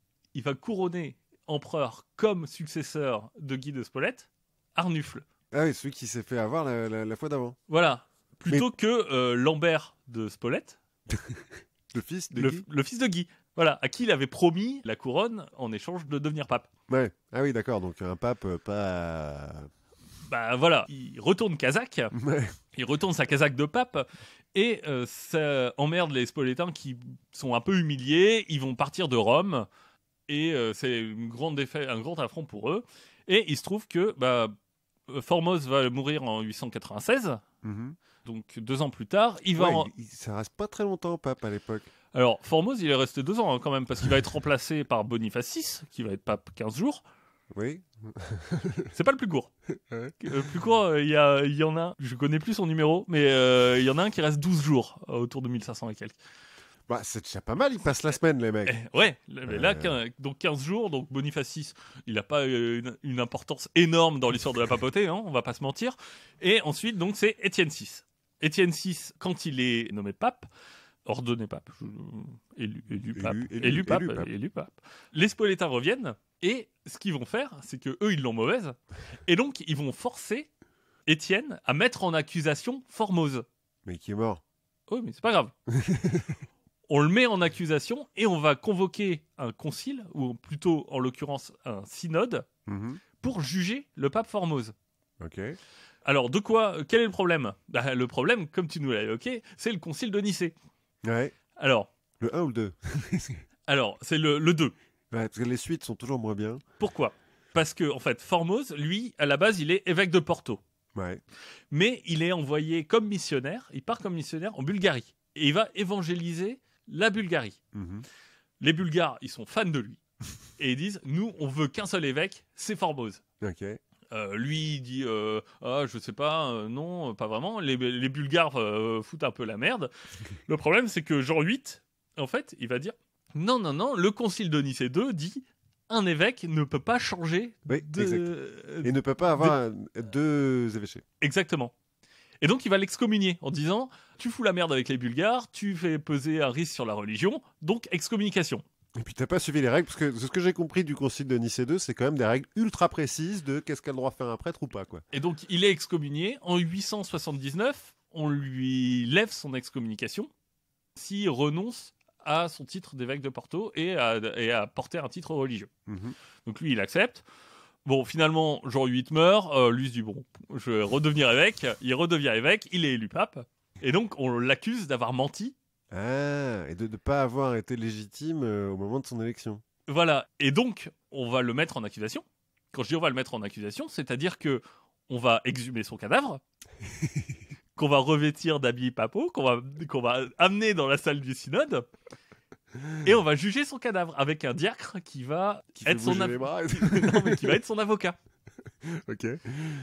Bon, le diacre fait pas un très très bon boulot d'avocat. Hein. Peut-être qu'il y a quelques pressions. Et donc, il est jugé comme coupable. Mhm. Alors, ce qu'il faut savoir, c'est qu'on a perdu les actes du procès. Mhm. Enfin, il y a aussi un tout petit peu de légende qui, a priori, est plutôt favorable à Formose. Hein. Mais on verra. Il y a 2-3 trucs qui on se dit, ah, c'est peut-être pas tout à fait passé comme ça. Donc, il est reconnu coupable. Il est dépouillé des habits de pape. De tous ses habits. Il y en a qui collent. Enfin, apparemment, il y en a qui collent au cadavre. C'est un peu dégueulasse. On va lui couper les doigts aussi de la main droite. Pour pas qu'on puisse le reconnaître avec ses empreintes digitales. Parce que c'est les doigts avec lesquels il a béni la population. Ah. Donc on lui coupe. Parce qu'il n'avait pas le droit.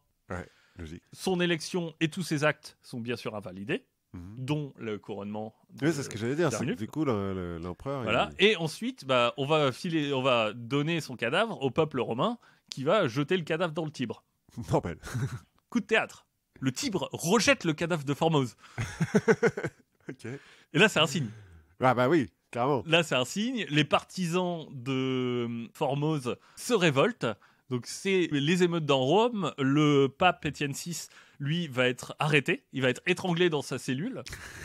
Le cadavre de Formose va être raccompagné dans sa sépulture. Apparemment, les statues des saints sur le chemin vont s'incliner Oui, c'est bien sur connu. son passage. Ça arrive souvent. Voilà, donc il y a en fait quelques trucs où on n'est pas tout à fait sûr que ce... Ah bon, on n'est pas tout à fait sûr que les statues soient. Mais en inclinées. fait, les troubles vont continuer à l'intérieur de Rome Mhm. jusqu'à être finalement arrêté par Serge III, qui lui est un partisan des Spolétains. Mhm. Serge III dont on a déjà Oui, parlé. c'est ce que j'allais dire. Serge au mo- III qui couche avec sa petite nièce de 13 ans. Et c'est le Ah. début de la pornocratie pontificale. Ah oui, voilà, c'est ça. Voilà. Et donc ça, c'est le concile cadavérique, comme Ouais. on l'appelle. Il y a des peintures magnifiques du cadavre desséché sur le trône de pape. Enfin, C'est très gothique. c'est très gothique. Moi, c'est une esthétique qui m'a beaucoup plu. Et donc, je me suis dit que je pouvais t'en parler. Mais tu as bien fait. Tu as fort bien fait. Peut-être que ce sera mon prochain tatouage. Voilà. Parce qu'on a oublié Un cadavre sur un un... cadavre de pape sur un trône. Exactement. Je pense que ça me va bien. On a oublié de demander ce que c'était. Ton tatouage, Ouais. ça a un rapport avec Saint-Exupéry? Ah putain. Bon, il faut que je le dise parce que ça va faire 2 épisodes sinon. Mais non, ça marche pas. C'est pas grave, la prochaine fois. La prochaine fois, on parlera de Saint-Exupéry. Non, on fera juste une citation. On de fera une Saint-Exupéry. citation de Saint-Exupéry.